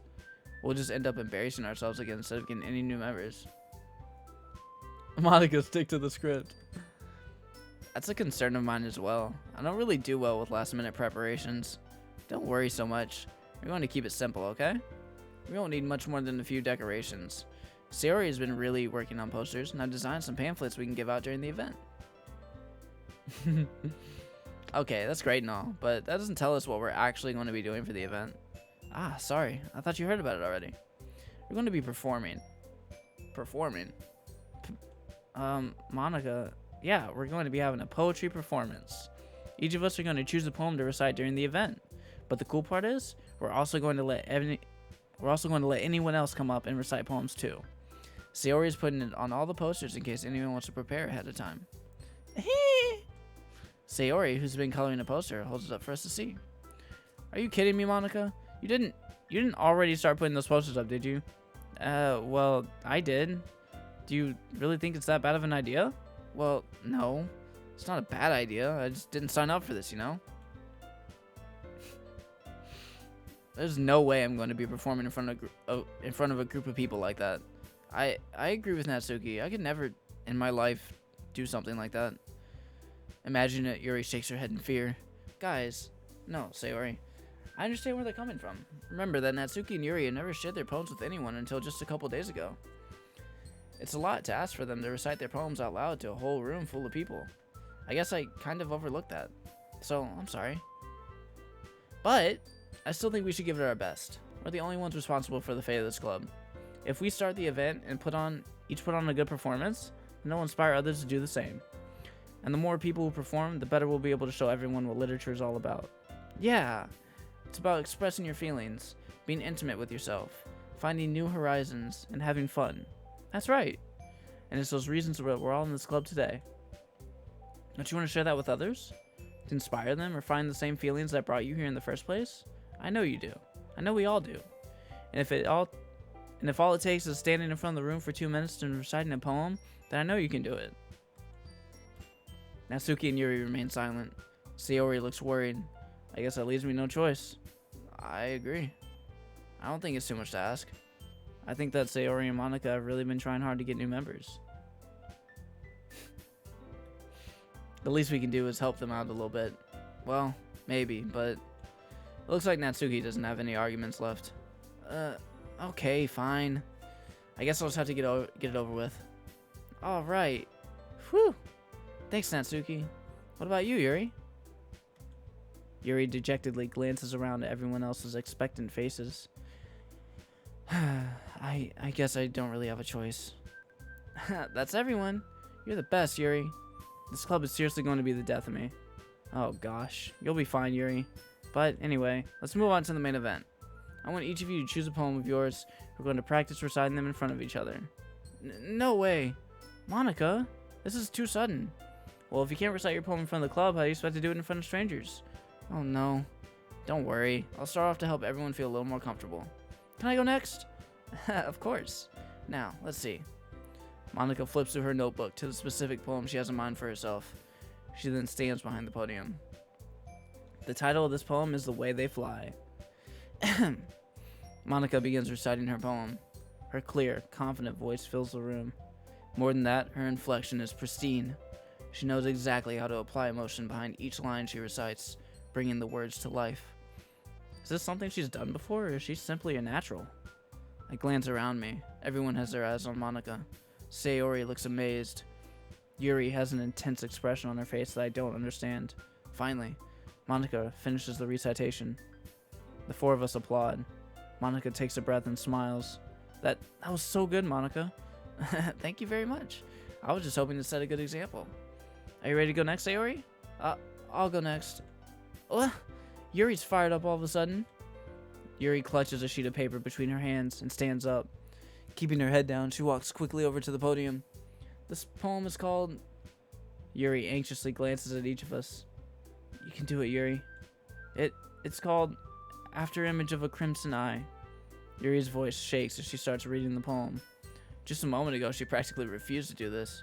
Why is she suddenly putting in so much effort? As Yuri gets past the first couple lines, her voice changes. It's almost like what happens when Yuri gets absorbed into her books. Her quivering words transform into the sharp syllables of a fierce and confident woman. The poem is full of twists and turns in its structure that she enunciates with perfect timing. This must be a rare glimpse into the whirling fire Yuri keeps concealed inside her head. Suddenly, she's finished. Everyone is stunned. Yuri snaps back into reality and glances around her, as if she bewildered even herself. It's up to me to save the situation. I'm the first to start applauding. Everyone joins me afterward, and we give Yuri the recognition she deserves. It's not that we didn't want to applaud for her, but we were just so caught off guard that we must have forgotten. As we applaud, Yuri holds the poem to her chest and rushes back into her seat. Yuri, that was really good. Thank you for sharing. Looks like Yuri is down for the count. Okay, I guess I'm next then. Sayori hops out of her chair and cheerfully walks to the podium. This one's called My Meadow. Sorry, I giggled. Right, it's still scripted inside, right? Sayori, it's a lot harder than I thought. How'd you guys do it so easily? Try not to think of it like you're reciting to other people. Imagine you're reciting it to yourself, like in front of a mirror or in your own head. It's your poem, so it'll come out best that way. I see. Okay then. Sayori begins her poem. Somehow it feels like her soft voice was made as a perfect match. The poem isn't aimlessly cheery like Sayori is. It's serene and bittersweet. If I were to read this on paper, I probably wouldn't think much of it, but hearing it come from Sayori's voice almost gives it a whole new meaning. Maybe this is what Sayori meant when she said she likes my poems. It's like I get to reach more deeply into someone I thought I knew through and through. Sayori finishes, and we applaud. I did it! Good job, Sayori. Even Chris liked it. I guess that's a good sign. What does that even mean? Came out nicely, Sayori.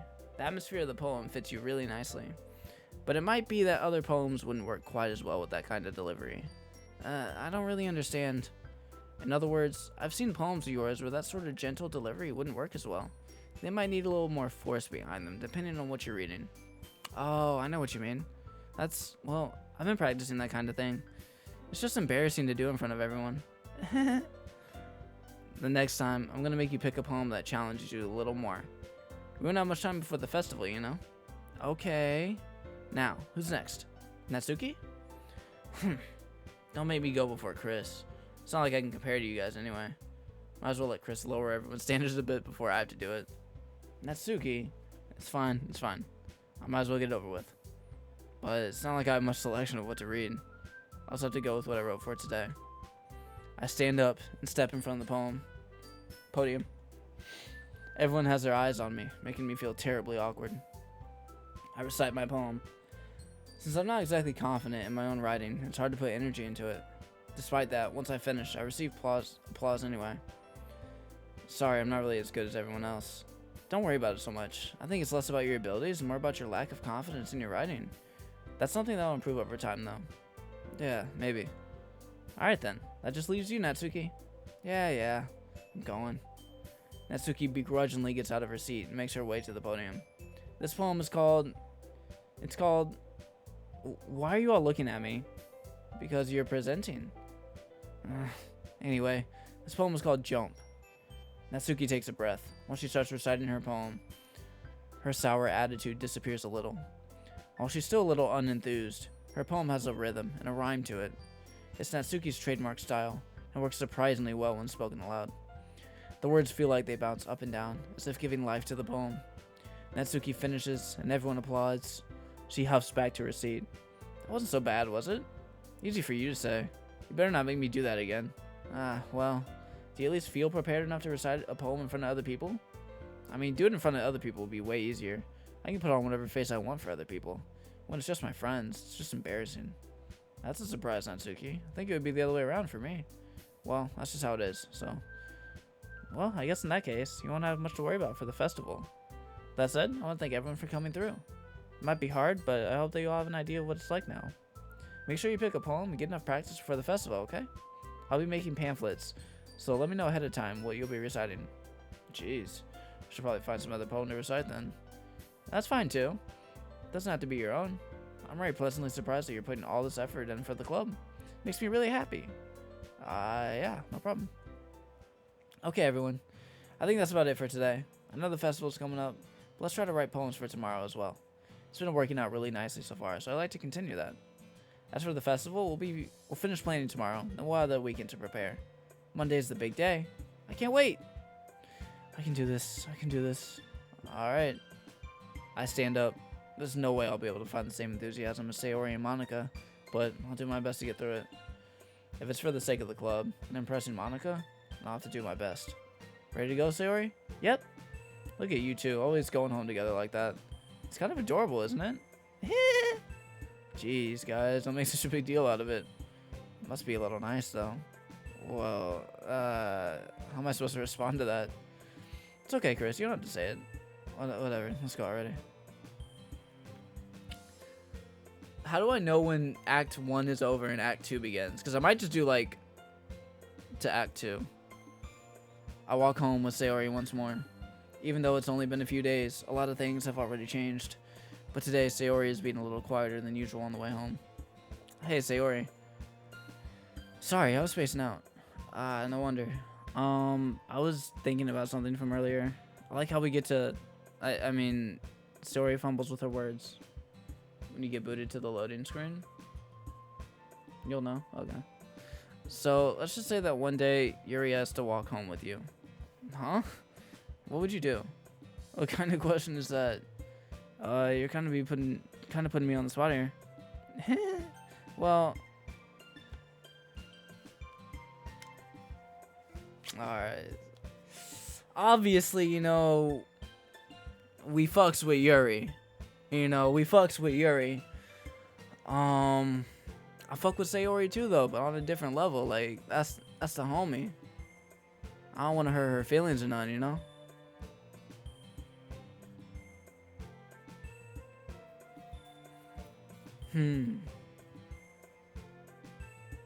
What would Sayori want me to do? I don't know Sayori well enough to know what she would want me to do is the thing. You know, maybe she a total bro and she like, go get her. Elongated Musk, what's up? How you doing?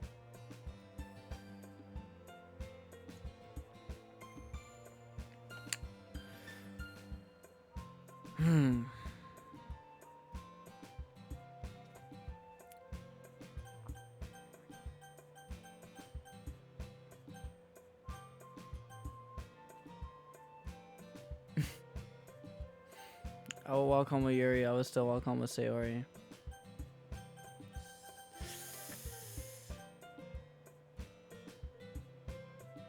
Alright, it's not an actual like scenario.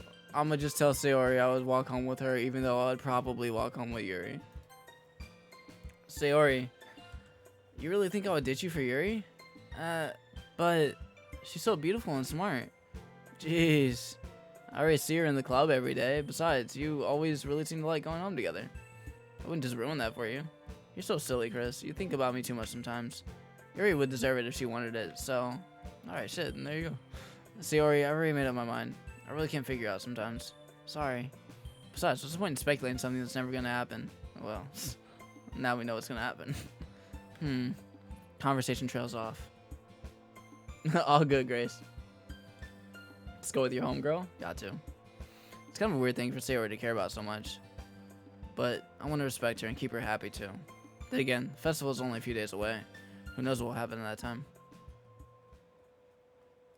Yeah, Sayori's cool. Alright, let's see. Uncontrollable. Crimson. Vitality. Unrestrained. Anime. Save. I'll save after the poem. Depression. I think we're gonna go a little dark. We're gonna go a little dark for this poem. Disaster. Tragedy. Hurt. Incapable. Oh, damn. Childhood. Scars. Alone. Cry. Frightening. Despise. Suicide. Shame. Grief. Vivid. I think it's your last poem. Maybe there's one more.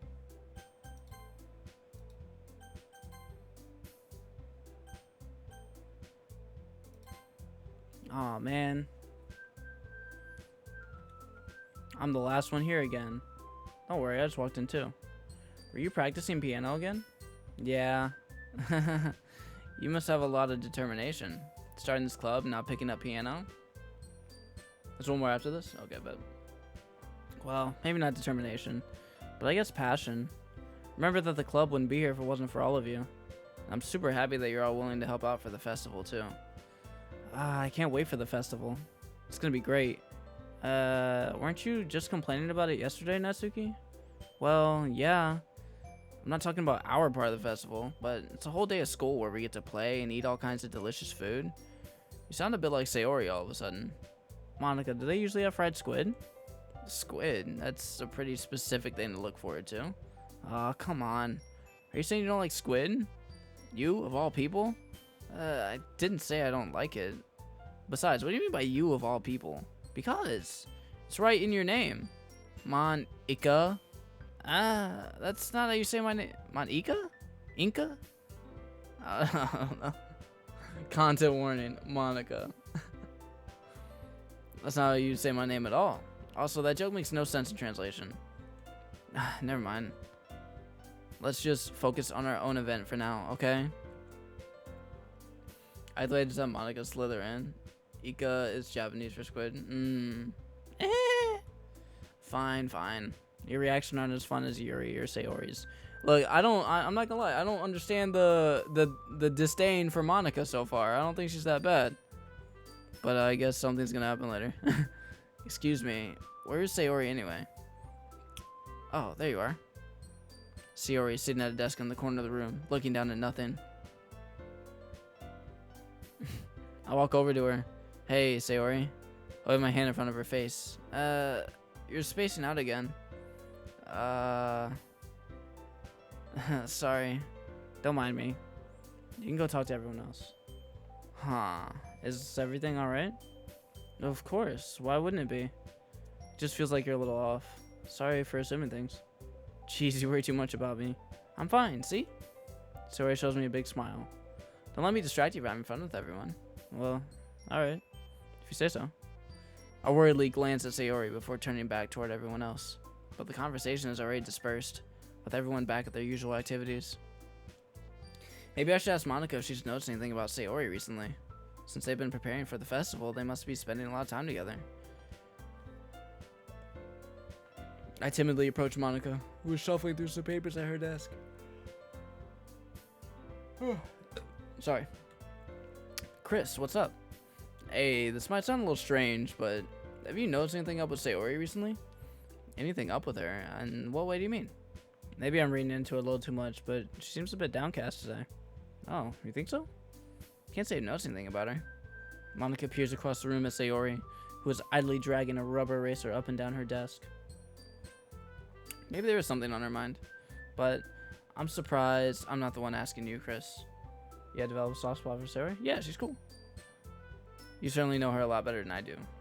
Yeah, but she's never really like this. I don't know, I feel like I'm looking at Sayori as like a younger sister. Like I have like a big brother, little sister relationship towards Sayori right now.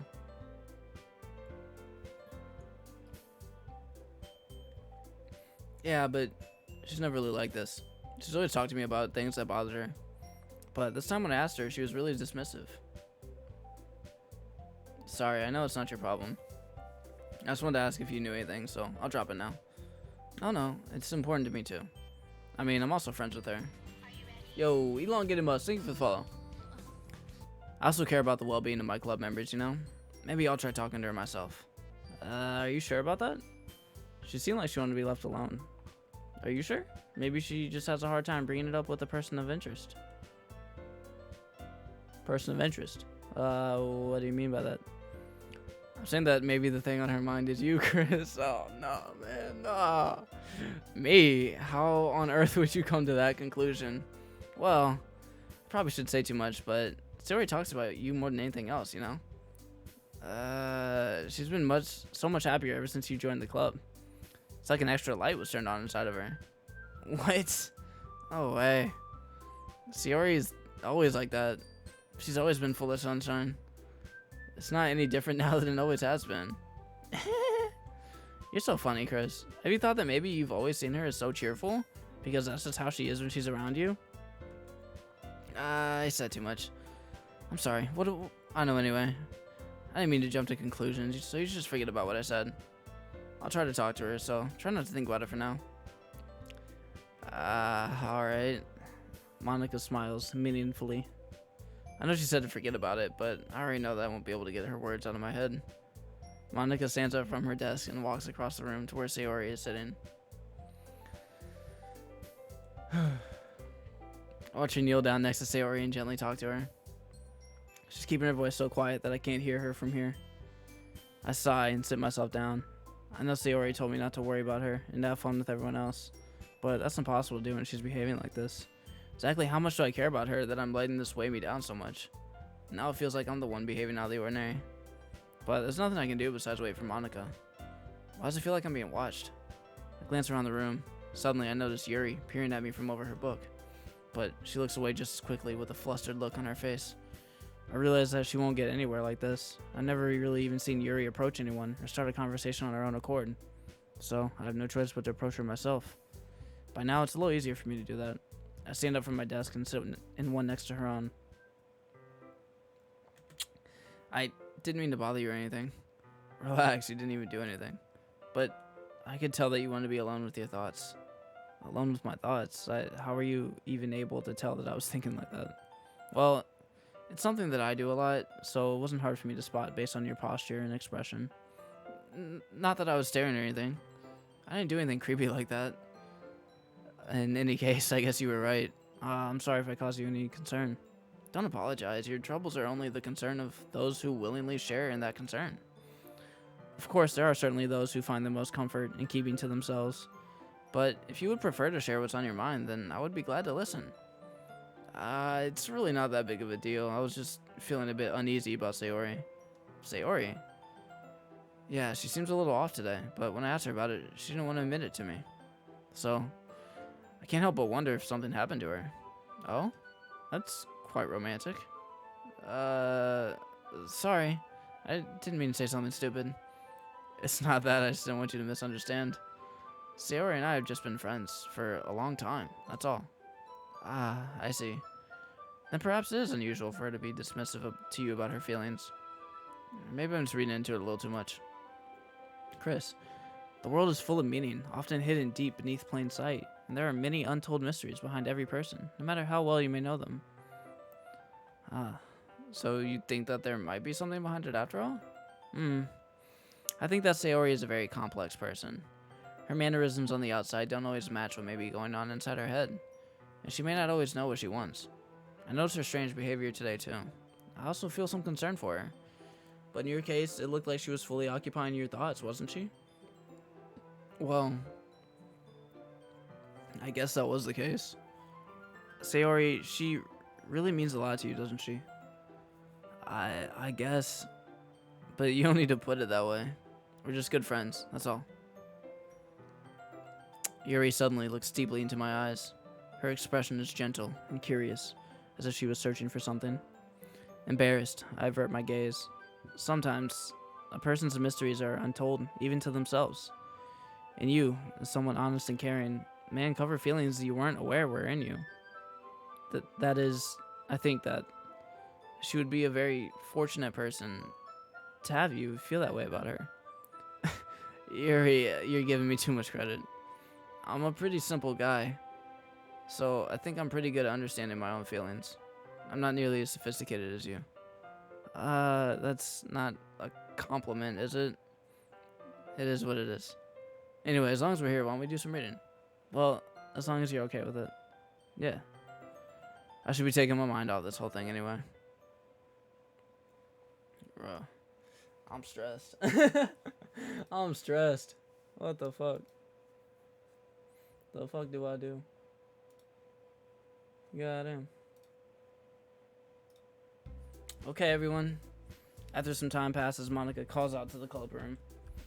Why don't we share our poems now? Before I know it, everything is back to normal.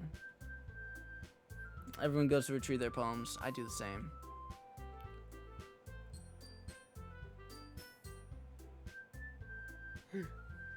I make eye contact with Monica, and she smiles at me.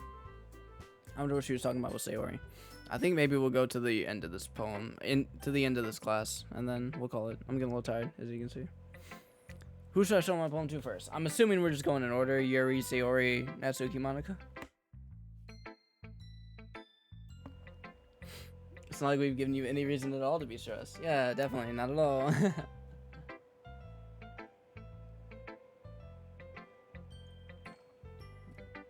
Is that what you guys want to do? That's the correct order? Okay.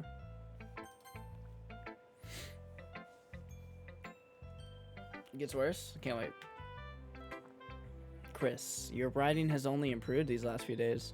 Every poem you show me has been nothing short of spectacular. I can really feel the emotions. I'm a little envious even. I don't think it ever came to me this naturally.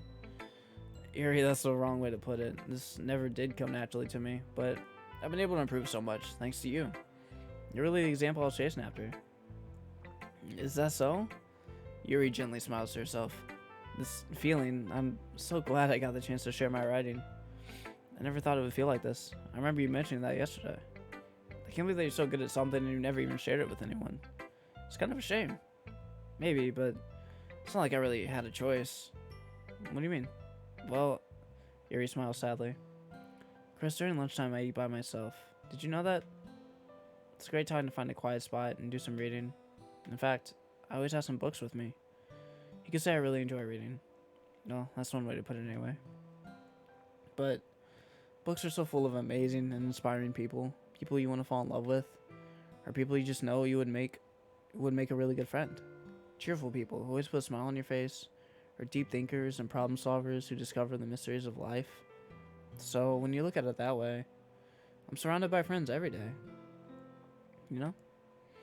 And those friends don't laugh at me. They don't tease me for spacing out all the time. They don't make fun of my body type. And they don't hate me for acting like a know-it-all. People say that about you? I'm not a know-it-all, Chris. It's the opposite. I don't know anything. I don't know how to talk to people. I don't know how to make people see me as normal. I don't even know how to make myself happy. I have all these feelings, and all I can do with them is read and write. But it wasn't until now that I started sharing it with you that I really understood what was missing all this time. I haven't really even done anything. No, that's wrong. Just being patient and respectful, that's really important to me. I know I'm a difficult person, Chris. I speak too slowly. I second guess myself all the time. I read too deeply into things, but every time, you've always treated me just like anyone else. This music, bro. It's so rare that I feel comfortable with myself when I talk to others. But that's why every time I talk to you, I just feel really happy. I see. Well, I treat you how you deserve to be treated, Yuri. And if other people don't see it that way, then screw them.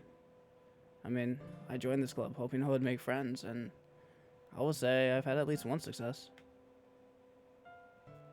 Wouldn't you? If you put it that way, yeah. We really are friends now, aren't we? Yuri puts her head in her hands, but this time she's smiling as she does it. Do you want to show me your poem? Yeah, I do. Let me get it for you. Ghost Under the Light Part 2. The tendrils of my hair illuminate beneath the amber glow, bathing. Is this just the same? This sounds like the same poem. In the distance, a blue-green light flickers. A lone figure crosses its path, a silhouette obstructing the eerie glow. My heart pounds, the silhouette grows. Closer, closer. I open my umbrella, casting a shadow to shield me from visibility. But I am too late. He steps into the street light. I gasp and drop my umbrella. The light flickers, my heart pounds. He raises his arm. Time stops. The only indication of movement is the amber light flickering against his outstretched arm. The flickering light is in rhythm with the pounding of my heart, teasing me for succumbing to this forbidden emotion. Have you ever heard of a ghost feeling warmth before? Giving up on understanding, I laugh. Understanding is overrated. I touch his hand. The flickering stops. Ghosts are blue-green. My heart is amber. Okay. Finishing the poem, I start to hand it back to Yuri. But instead of taking it from me, she looks away. Do you dislike it? No, of course not. I just don't really know how I should respond. Despite Yuri's poems usually being cryptic, it wasn't hard to figure out what this one was about. Shit, I don't even know what that was about. I don't know if I'll be able to explain this one. That's fine. I understand this one. Yuri's having an even harder time speaking than usual. Does this one mean a lot to you? Yuri nods. I'm not really good with words, but I'm happy that you shared it with me. She's in love with you? Let's go. So, thank you. I hope we keep spending time together. Despite my inability to make eye contact, I see a faint smile emerge on Yuri's lips. I once again try to hand the poem back to her. But instead, Yuri gently takes my hands and pushes them back toward me. I hesitate in response to her warm touch. You can, the poem is... Once again, Yuri fails to form a complete sentence. You mean I can keep it? Yuri nods. I'd love to. Again, Yuri faintly smiles, as if she doesn't want me to notice. You always make me feel nice. I know I'm not good with people, but I hope that I can return the favor sometimes. Yeah, don't worry. I think you do a good job. This is just like Twilight. Yuri finally returns back toward me. I guess we should move on before Monica says something. But I'm sure we can talk again later. Yeah, I'm sure we will. With that, Yuri timidly smiles at me, and I return to my seat so I can put her poem away. Sayori?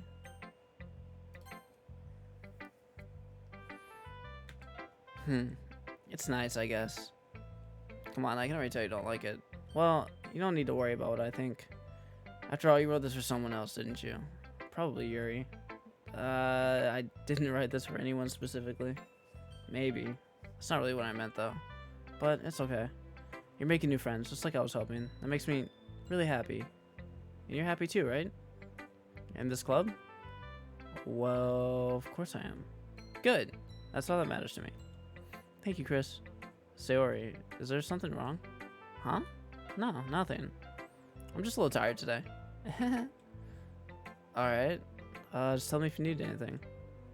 I will. Don't worry about me, okay? You can go play with everyone else now. If you insist. Yay! I'm gonna go home a little bit early today. But Sayori, tell Monica I wasn't feeling well, okay? I'll see you tomorrow. Before I can say anything else, Sayori cheerfully walks out of the classroom, humming to herself. I ain't liking this.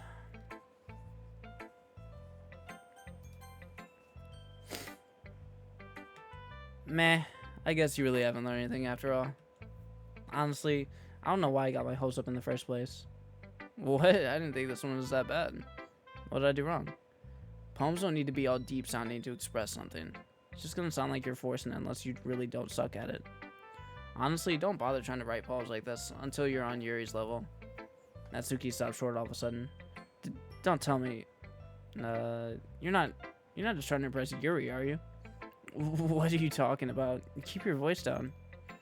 You know Yuri would love this angsty. Just because she's a talented writer doesn't mean. Looks like I'm in trouble. I somehow struck a nerve. Though what I did is beyond me. I am so done with you. Natsuki shoves the poem I handed her back over to me. Take your stupid poem. If you wrote it for someone else, just don't show it to me. Ouch. Hey, what up, champ? This is what I get for letting a younger girl step into my business. Unless I was a mind reader, I was destined to be in a world of pain from the start. At least Natsuki wasn't really the girl I was trying to impress in the first place. But why do all these girls, why are they all jealous? Why? Are they all jealous of Yuri? I just want to know. Hi, Chris. Have you ever thought about what you want to submit to perform at the festival? Well, being in this club is one thing, but performing in front of a bunch of people, I'll have to give it some more thought. Okay, no pressure. But whatever you do, I'm sure it'll turn out great. It would also make me happy to see. Anyway, let's take a look at today's poem. I'm doing pretty good, man. How are you? How have you been? Sure. I let Monica take the poem I'm holding in my hands. Your style's gotten so refined, Chris. Yuri's been teaching you a lot of things, hasn't she? Well, I guess so. Yeah, I've been noticing how much time you spend with her. I think I've heard her say more words these past couple days than she's talked the whole year. Not sure how you did it, but that's pretty impressive. Well, she just needs some patience and a way to talk about all the things in her head, I guess. I'm still getting the hang of it myself. You're certainly putting in a lot of effort. You must really like her. That's... It's awfully suspicious, you know? Spending time with her in the classroom every day. Reading that edgy novel with her. Well, I just feel bad that she has a hard time socializing. It makes me want to make sure she doesn't spend all her time alone. Besides, the novel wasn't too bad either, you know? Alright. I get you. I'm alright, just like things, being a bitch, but what can you say? Ah, shit. I hope it gets better, man. I hope it gets better. Just be careful, alright? I know that Yuri isn't used to opening herself up. So, if something bad happens while she's vulnerable, then it could be really hard for her. Her books aren't a total escape from reality. They're just a bandage. You say that like I'm gonna hurt her. Sorry, I didn't really mean that. If anything, she might accidentally hurt herself. Anyway, I'll share my poem with you now, alright? Alright. The Lady Who Knows Everything. An old tale tells of a lady who wanders Earth. The lady who knows everything. A beautiful lady who has found every answer, all meaning, all purpose, and all that was ever sought. And here I am, a feather. Lost adrift the sky, victim of the currents of the wind. Day after day I search. I search with little hope, knowing legends don't exist. But when all else has failed me, when all others have turned away, the legend is all that remains. The last dim star glimmering in the twilight sky. Until one day, the wind ceases to blow. I fall, and I fall, and fall, and fall even more. Gentle as a feather, a dry quill, expressionless. But a hand catches me between the thumb and forefinger, the hand of a beautiful lady. I look at her eyes and find no end to her gaze. The lady who knows everything knows what I'm thinking. Before I can speak, she responds in a hollow voice.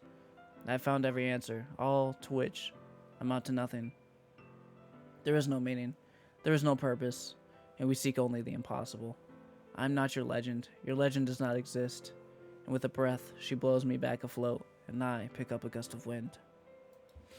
What's up, Crayon? Welcome back. You know, I feel like learning and looking for answers are the sort of things that give life meaning. Not to get too philosophical or anything, but it was kind of on my own, so that's what I wrote about. I see. I never really put that much thought into it. In a way, it's almost paradoxical, because if we had all the answers, wouldn't the world start to lose its meaning? You know, there's one thing I noticed. It seems like everything in the club prefers writing about things that are more sad than happy. Are you surprised? I mean, if everything was okay, you wouldn't really have anything to write about, would we? Humans aren't two-dimensional creatures.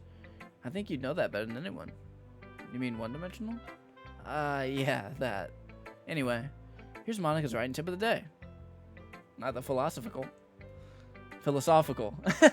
That's the word. Philosophical. Are you ever too shy to share your writing because you're afraid it's not that good? It can be really disheartening to get a lukewarm response to something you put so much into. But if you find other people who enjoy writing, then sharing becomes a lot easier. Because instead of just telling you that your writing is good, or okay, or bad, they want to focus more on everything that went into it, and the things you can work on. It's much more encouraging that way, and will make you want to continue improving. It's almost like having your own little literature club, don't you think? That's my advice for today. Thanks for listening. Got him. Okay, you three. We're all done sharing poems, right? Why don't we start figuring it out? Hold on a second. Is it just me, or did you say something strange just now? Something did sound a bit unusual. That's right. You deviated from your usual catchphrase when addressing the club. Catchphrase? I don't have a catchphrase. Jeez, why is the mood so weird today? Look, even Yuri isn't immune to it. Stagnating air is common foreshadowing that something terrible is about to happen. In your books, maybe. Look, the only thing different is that Sayori isn't here. It seems you're right. Sayori always helps lighten the mood a little bit, doesn't she? It's almost like everyone's balance is thrown off when she's not around. Where the heck did she run off to anyway? I thought she just went to pee. Natsuki, please show some decency. Oh, come on. She actually wasn't feeling too well. Went home early. Is that so? I hope she's alright. Seriously? Of all the times to not go home with her, you pick the time she's not feeling well? So much for you two being all lovey-dovey. No. First of all, stop misunderstanding my friendship with Sayori. And second, she's kind of been avoiding me today, so I didn't want to force it. That curious expression coming from Yuri, of all people? Calm down, guys. I talked to her earlier, and everything's fine. What'd she say?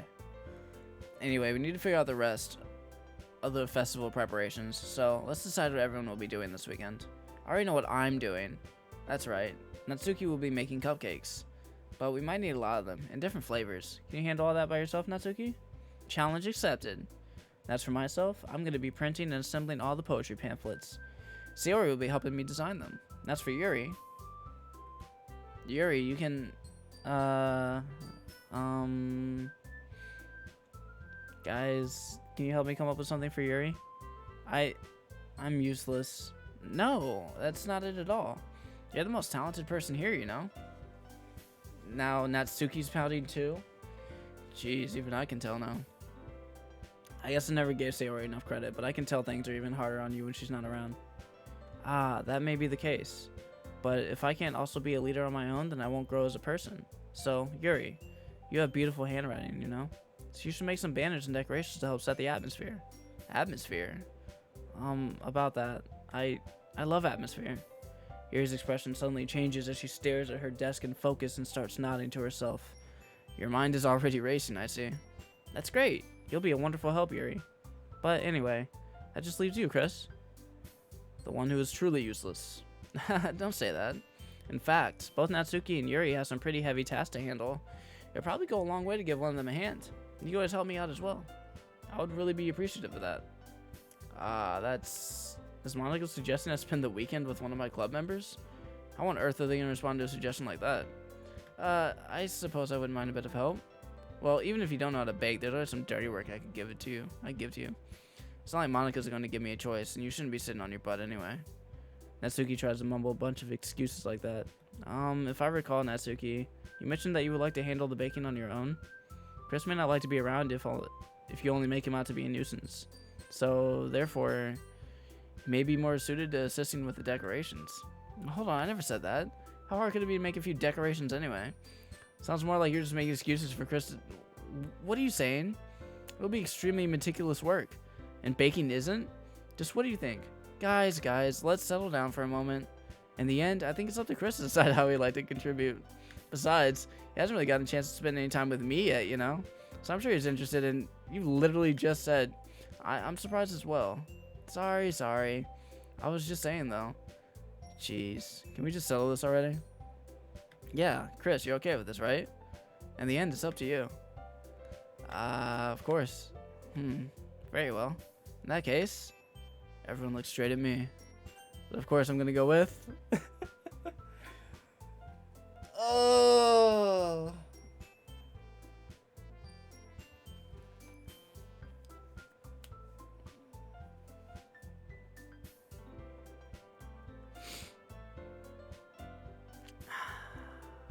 Yuri's the only right choice. Imagine I just betray every single one of your trust and I just choose Monica.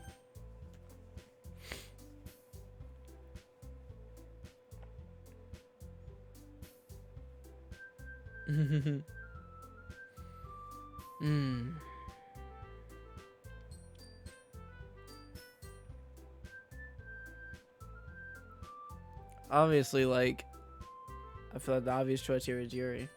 Pick Monica, I dare you. I'm unaliving.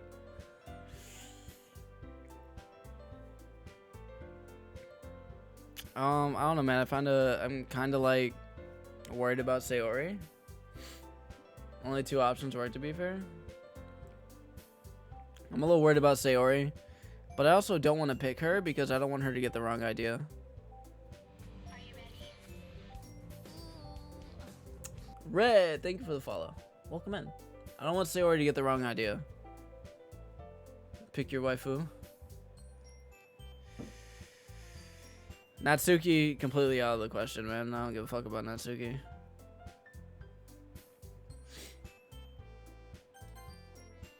Well, I'll probably be most useful helping out Yuri. Me? Are you serious? Why would you... Natsuki, I can already tell you're about to say something mean. No, I was just saying... So you'll be helping Yuri then, Chris? Yeah, that's what I'm gonna do. I'm glad. I have a bad habit of overthinking these sort of things. So I think your assistance will be very useful. That's great to hear. Natsuki, will you be able to handle the baking yourself? I mean, yeah. I already said I would be fine. Okay. Everyone can tell that Natsuki's feeling a little sour. So, is that everything we needed to go over? Yeah, that should be about it. Are you guys excited? Well, excited may not be the right word, but I suppose I'm looking forward to it a little bit. You feel the same way, Chris? Me? I guess you could say I'm interested to see how it'll turn out. It's good enough for me. What about you, Natsuki? Natsuki? What? Why is everyone yelling at me? I didn't even do anything.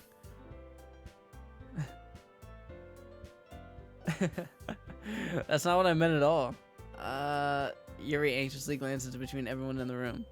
I'm sorry for this. I really don't know why Chris picked me. And also, your cupcakes are the best cupcakes I ever had. They go really well with my tea. And nothing that I ever do for the event will compare to that. So I get it. I'm kind of surprised though. Why? Well, I'm the one acting immature. I already know that, but you're trying to cheer me up all of a sudden. I know I'm not very good at it. I'm sorry if I said something bad. Natsuki isn't the only one surprised. Monica and I are also taken aback by Yuri's words, when she already has trouble with words trying to cheer someone up. Must be far out of her own comfort zone. But I begin to understand. Yuri was trying to sound like Sayori.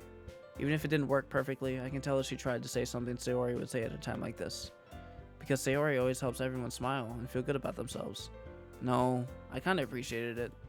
I'm sorry for making a big deal out of nothing, but I'm going to say this. You better bet that my cupcake's going to be the best part of the whole event. I believe you. Yeah, I hope to see everyone do their best. But with that, there's nothing more for today, so I guess it's time for us to head out. Alright, let's get out of here then. Everyone packs up their things. I start to follow Monica and Natsuki out the door as they chat between each other. Here we go. I turn around. Sorry, I realized I don't have any way of contacting you this weekend. Oh, you're right. I can't believe that slipped my mind. Should I give you my number? I think that would be the best way, yes. Alright then. Yuri and I exchange phone numbers. Okay, then I'll be stopping by your house on Saturday. My house? Is that a problem? No, not at all. I just thought that I would be the one going to your house since I'm the one helping you. I suppose that makes sense. But if you don't mind, I think I would prefer going to your house. Alright. In that case, it won't be a problem. I decided not to press Yuri for a reason. It's not like it should matter either way. So I just need to make sure my room is clean. I hope I managed to make myself useful in some way. I'm not nearly as creative as you are. Don't underestimate yourself, Chris. I think that will make a very productive team. Even if you only choose me because you felt bad or something. Wait, you don't actually think that, do you? I don't know. It's difficult to come up with any other reason you may have chosen me. You're forgetting the one reason with the most common sense. I chose to help you because that's what I want to do. But Yuri thinks to herself with an extremely tense expression. Yuri, you're overthinking this. You wanted me to point out when you're overthinking, right? I didn't realize. I'm telling you, I want to. That's all there is to it. Do you believe me? Yuri thinks really hard again. She looks straight into my eyes for a long while. I believe you. As if it took her tremendous effort, Yuri finally says that and relaxes her expression. Am I really looking forward? And I'm really looking forward to Sunday. Yeah, I am too. After that exchange, I make my way out of the door, and Yuri follows. I thought she was going to ask me to walk her home or some shit. I can't believe this. Yuri's going to be coming to my house on Sunday? My anxiety shoots through the roof. Even though I've gotten pretty used to handling her at this point, there's no telling what might end up happening when we're outside of school. Man, play that Wet Dreams by J. Cole. More than that, she told me she was looking forward to it. Is this a chance I have to make something happen between us? Or is it too early for that? Only time will tell. But till then, I won't be able to take my mind off it. I seriously can't wait. It's already Sunday. Goddamn. I'm getting increasingly anxious about Yuri's upcoming visit. I keep telling myself that there's no reason to be nervous, but it doesn't help much. Yuri is clearly an introvert and also an intimate person in general. There's no doubt that she'll open up a little bit when it's just the two of us. Meanwhile, we've been texting occasionally. She was extremely apprehensive at first, but it wasn't long before I was already learning more about her. But putting Yuri aside, I haven't heard a thing from Sayori since she left club early the other day. It's not like we text each other all the time or anything, but I've been worried about her in the back of my mind. Between what Sayori said and what Monica said, is it really okay for me to put Sayori's feelings aside when she might need me? Yui already read 50 Shades... I say Yui. Yuri already read 50 Shades of Grey. I decided to visit Sayori before Yuri comes over. Alright, before we get any further, I'm gonna go grab another drink. I'm gonna take a bathroom break. It's getting a little crazy. It's getting a little hot. It's getting a little nuts. The DVD crossover, right? So I'm gonna take a little 5-minute break, and then we'll keep going. We'll keep going. I'm enjoying this. I'm like, what the fuck's gonna happen next? So I'm gonna go take a little break. You know what? I haven't played a highlight reel in a minute, so I'm gonna play a highlight reel. We gonna do that. Welcome back, Holly. Do I even have that shit anymore? I should. Yeah, I do.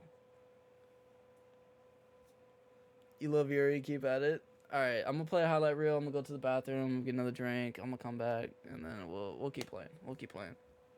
Truth or drink here while I'm working out here with one Smash fucking my hand. weave, I'm pissed!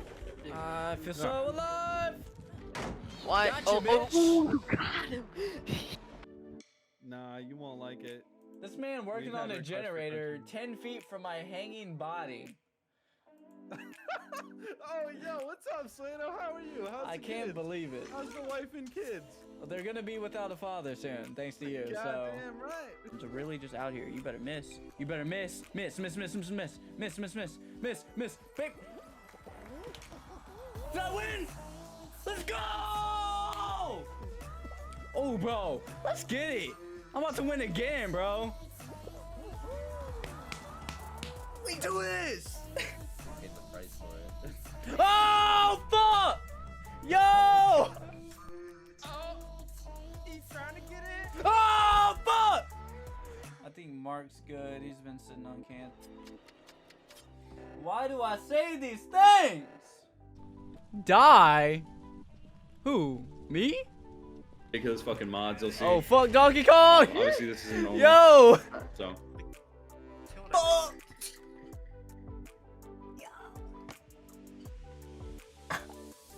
Damn, what the hell?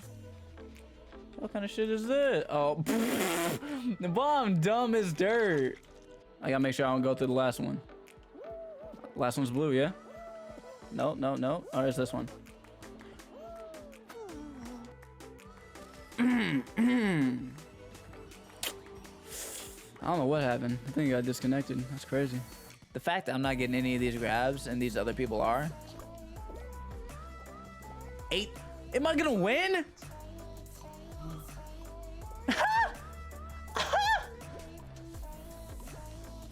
Let's go! Yeah, ooh. Stupid bird. Motherfucker! God damn, bruh! Oh my god. Fuck out the way, Dumbledore. You guys should go in. The slime's rising. Slime's rising. Oh! Bro! You fucking are! I tell you guys one thing and you don't listen. Oh no. Well, you better get behind the fucking couch! Fun. Ooh, you almost got me. Oh! Yo, Mr. Thank VR. you. What's up? Wow, I deserve that. Hold on. What's up with this second picture, big fella? Whoa.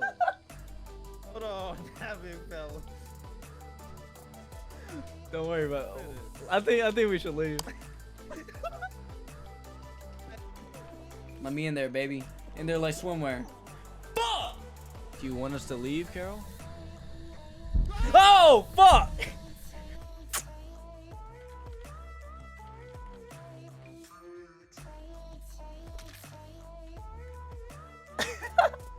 Oh, look at Haley, number second.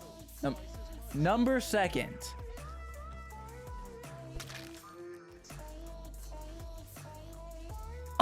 It's a killer teammate. Oh, motherfucker. God damn. See ya. See ya. See ya. I'm dangerous. Man, why? Why would you do this? God, Chris. See ya. Two goats. See ya. Oh no. I love to play Goko. I'm about to plunge your ass. Come here. Oh, you dirty bitch. Hey, Sladu. Oh, what? Yo. Run. Bambino, damn it. Oh no, man. I don't have to really squint too far. Squint too far. What? Bro, it's fucking Kentaro.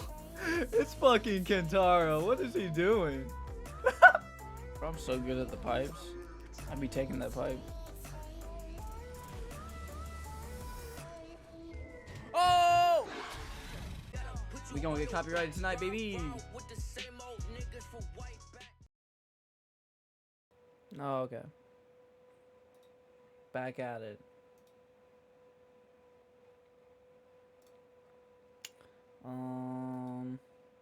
DBD used to be so ugly, it really did. Okay, rather than asking, I simply tell her I'm coming over, much like we've done in the past. Once I reach Saori's house, I knock on the door before entering it myself. Well, I'm not getting like Hannah Baker vibes. I'm getting a little scared. Again, we used to play so often that we made it a habit of simply entering each other's houses like we were a family. The house is quiet. Sayori isn't anywhere on the first floor, so I assume she's up in her room. It's already strange of her not to run down and greet me. I head up to her bedroom, where I finally find her. Sayori? Hi, Chris. Okay. Had me worried. Had me worried. I sit down in her room. Sayori forces a smile, but it's easy to tell that she's different. Not the tapes. There's a minute of silence between us. You haven't come over like this in a long time, have you? I guess you're right. Hold on, let me get a little comfortable. Shit. I feel like we're about to get into a deep conversation here. It has been a long time. Not much has really changed, has it? Sayori's room is as messy as it's always been. I also recognize the same stuffed animals and wall decorations that she's had for years now. If you came over more often, it wouldn't be such a mess. That's because I end up cleaning it for you. How come you suddenly wanted to come over today? Aren't you supposed to see Yuri today? Yeah, but... Wait, how did you know that? Sayori had already left by the time we decided that last meeting. Monica told me. It's only natural for her to keep me informed about the festival preparations, right? Ah, that's true. But what about you? Aren't you going to be helping Monica today? Am I some alternate universe? What's up, Kent? Of course. But I'm just helping her online. We didn't plan to meet up or anything. Ah, so it's just me and Yuri then. Yep. There's more silence between us. Sayori stares in a random direction. Everything about her behavior is really uncharacteristic. I finally get to the point. I just wanted to see how you were doing. After you left on Friday, when something's wrong, you can't hide it from me. I know you too well. So, Sayori smiles, shaking her head.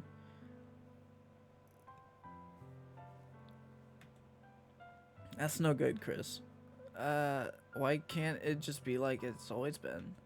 This is all my fault. If I didn't get so weak and accidentally express my feelings, if I didn't make that stupid mistake, then you wouldn't have been worried about me at all. You wouldn't have come here. You wouldn't have even been thinking of me right now. But this is just my punishment, isn't it? I'm getting punished for being so selfish. I think that's why the world decided to have you come over today. It just wants to torture me. Sayori. I grabbed Sayori by the shoulders. What on earth are you saying? Are you listening to yourself right now?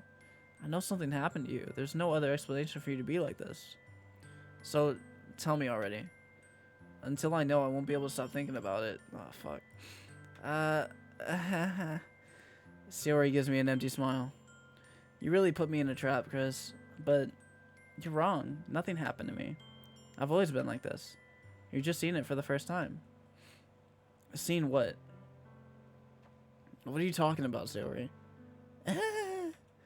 You're really gonna make me say it, aren't you, Chris? I guess I have no choice this time. The thing is, I've had really bad depression my whole life. Did you know that? Why do you think I'm late to school every day? Because most days I can't even find a reason to get out of bed. What reason is there to do anything when I fully know how worthless I am? Why go to school? Why eat? Why make friends? Why make other people put their energy and caring to waste by having them spend it on me? That's what it feels like. And that's why I just want to make everyone happy, without anyone worried about me. Damn. I'm in shock. I can't even figure out how to respond. How is it possible that Sayori kept this from me the entire time that I've known her? Does she really want so badly for me to just not think about her? Why, Sayori? Why is it that you've never told me about this? You were her son in the poem? Almost feels like I've been betrayed as your close friend. Because if I knew, I would have done everything I could to support you. Even if there's only so much that I could do, I would have tried a little bit harder to make every day a little better for you. That's why I'm your friend. All you had to do was tell me. You don't understand at all. Why do you think I didn't tell you? Because if I told you, then you would have to waste effort caring about me instead of doing important things. I don't want to be cared about. It's bittersweet when people try to care about me. It feels nice sometimes, but it also feels like a bat being swung against my head. That's why I wanted so badly for you to make friends with everyone else. Helping everyone be happy together is the best thing for me. But then I discovered something else too. Hold on, let me. We do have a Discord, you know, I got some socials. What else do I got? I got a YouTube channel. What else the fuck do I got? I think that's about it. But then I discovered something else too. Seeing you make friends and get closer with everyone in the club, it feels like a spear going through my heart. So, that's why. That's why I decided the whole world just wants to torture me. Every path leads to nothing but hurt. You're right that I don't understand. I don't understand your feelings at all, Sayori. But I don't need to understand. Whatever it takes for me to help you stop hurting, that's what I'll do. No, Chris, there's nothing. Nothing at all. The only thing that could have helped is if everything could be like it always was, but I was selfish. I finally showed you what a horrible person I am. Thank you for the alert, bro. have a good time. Tears streaked down Sayori's face. I made you join the literature club because I was selfish. And I was punished by my heart hurting in a way that I couldn't understand. And now you came here and I made you hurt too. I'm just weak and selfish. That's all I am. That's why I'm going to accept these punishments, because I deserve every last one. Without thinking, I once again grabbed Sayori's shoulders. This time, I pull her into a tight embrace. Chris, Sayori, I don't care if you feel selfish. I'm really happy that you convinced me to join the club. Seeing you every day makes it worthwhile enough. If I make friends with everyone else, then that's just a bonus. But please never underestimate how much I care about you. I wouldn't have it any other way. Chris. Sayori isn't hugging me back. Despite my arms being wrapped around her, Sayori's arms remain at her sides. She starts sobbing next to my ear. No, don't do this to me. Please don't do this. Chris, Sayori barely manages to speak between her sobs. I don't know if I'm doing the right thing, but all I want is for her to know that I care. If you have it in you to call yourself selfish, then you have to let me be selfish too. No matter what it takes, I'll figure out what needs to change. I'll make these feelings go away. If there's anything you need me to do, then you better tell me. I'll get mad if you don't. I don't know. I don't know. I don't know. Gently, Sayori finally puts her arms around me in return. I don't know anything. It's all really scary. I don't understand any of my feelings, Chris. The only time I'm not feeling nothing is when I'm feeling pain. But your hugs are so warm, and that's really scary too. Sayori lets me go. As she does so, I let her go as well. The festival is tomorrow. Yeah. It's going to be fun, right? Yeah. How would you like for me to spend it all with you? I'm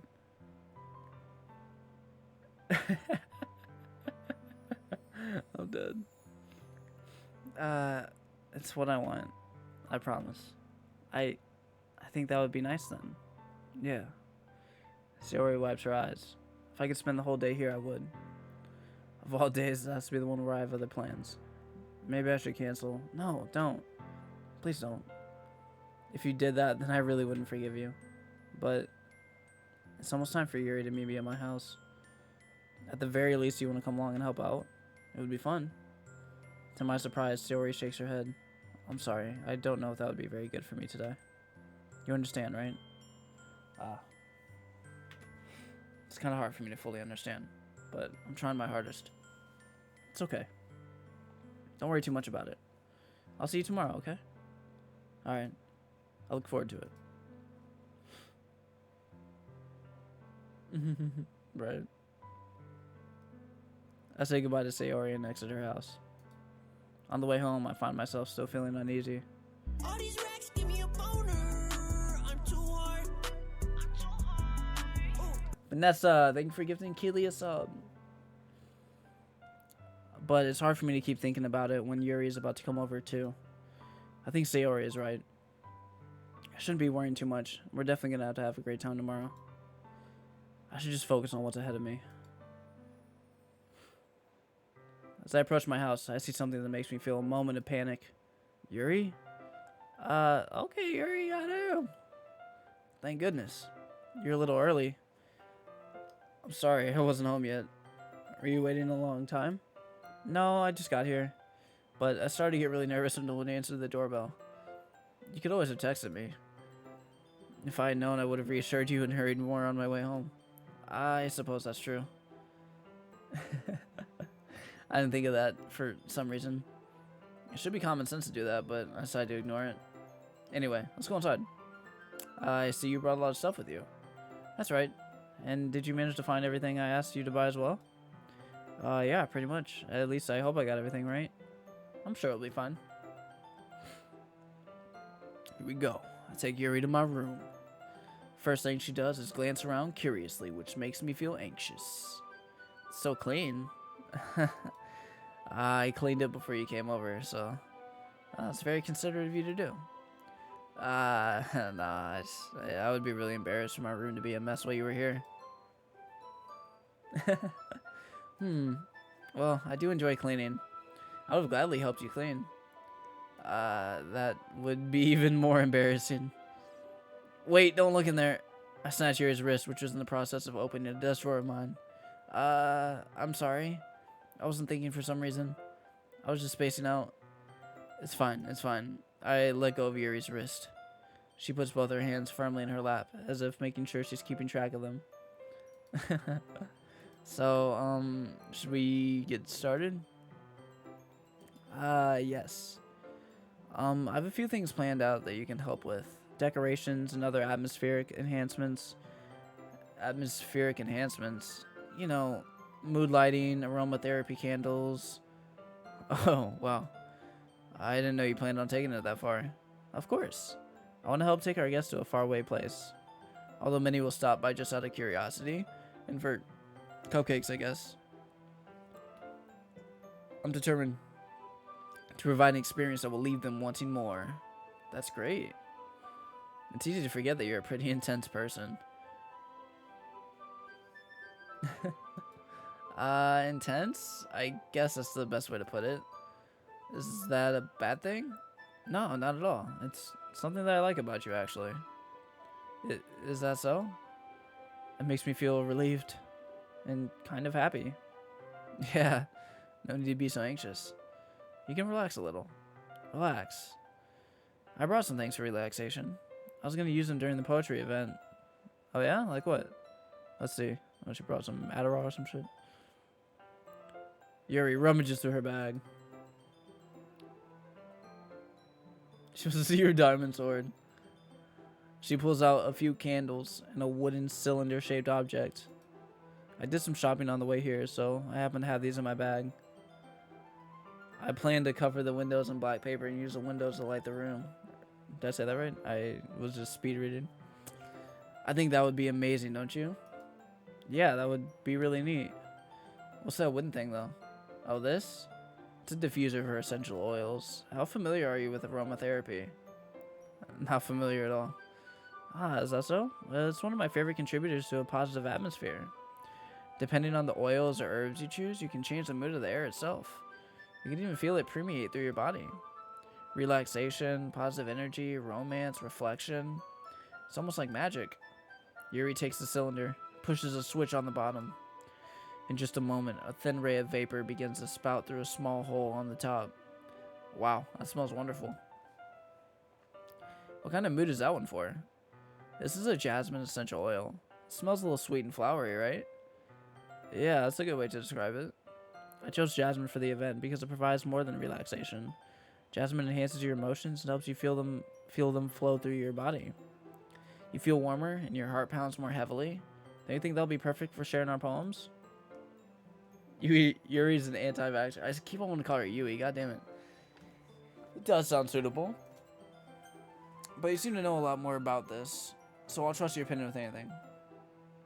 Yuri smiles gently, clearly enjoying herself.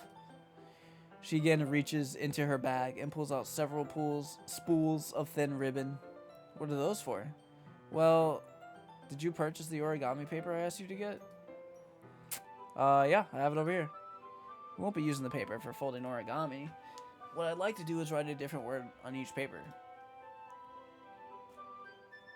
We'll need about 100 of them. Oh yeah? What will those be used for?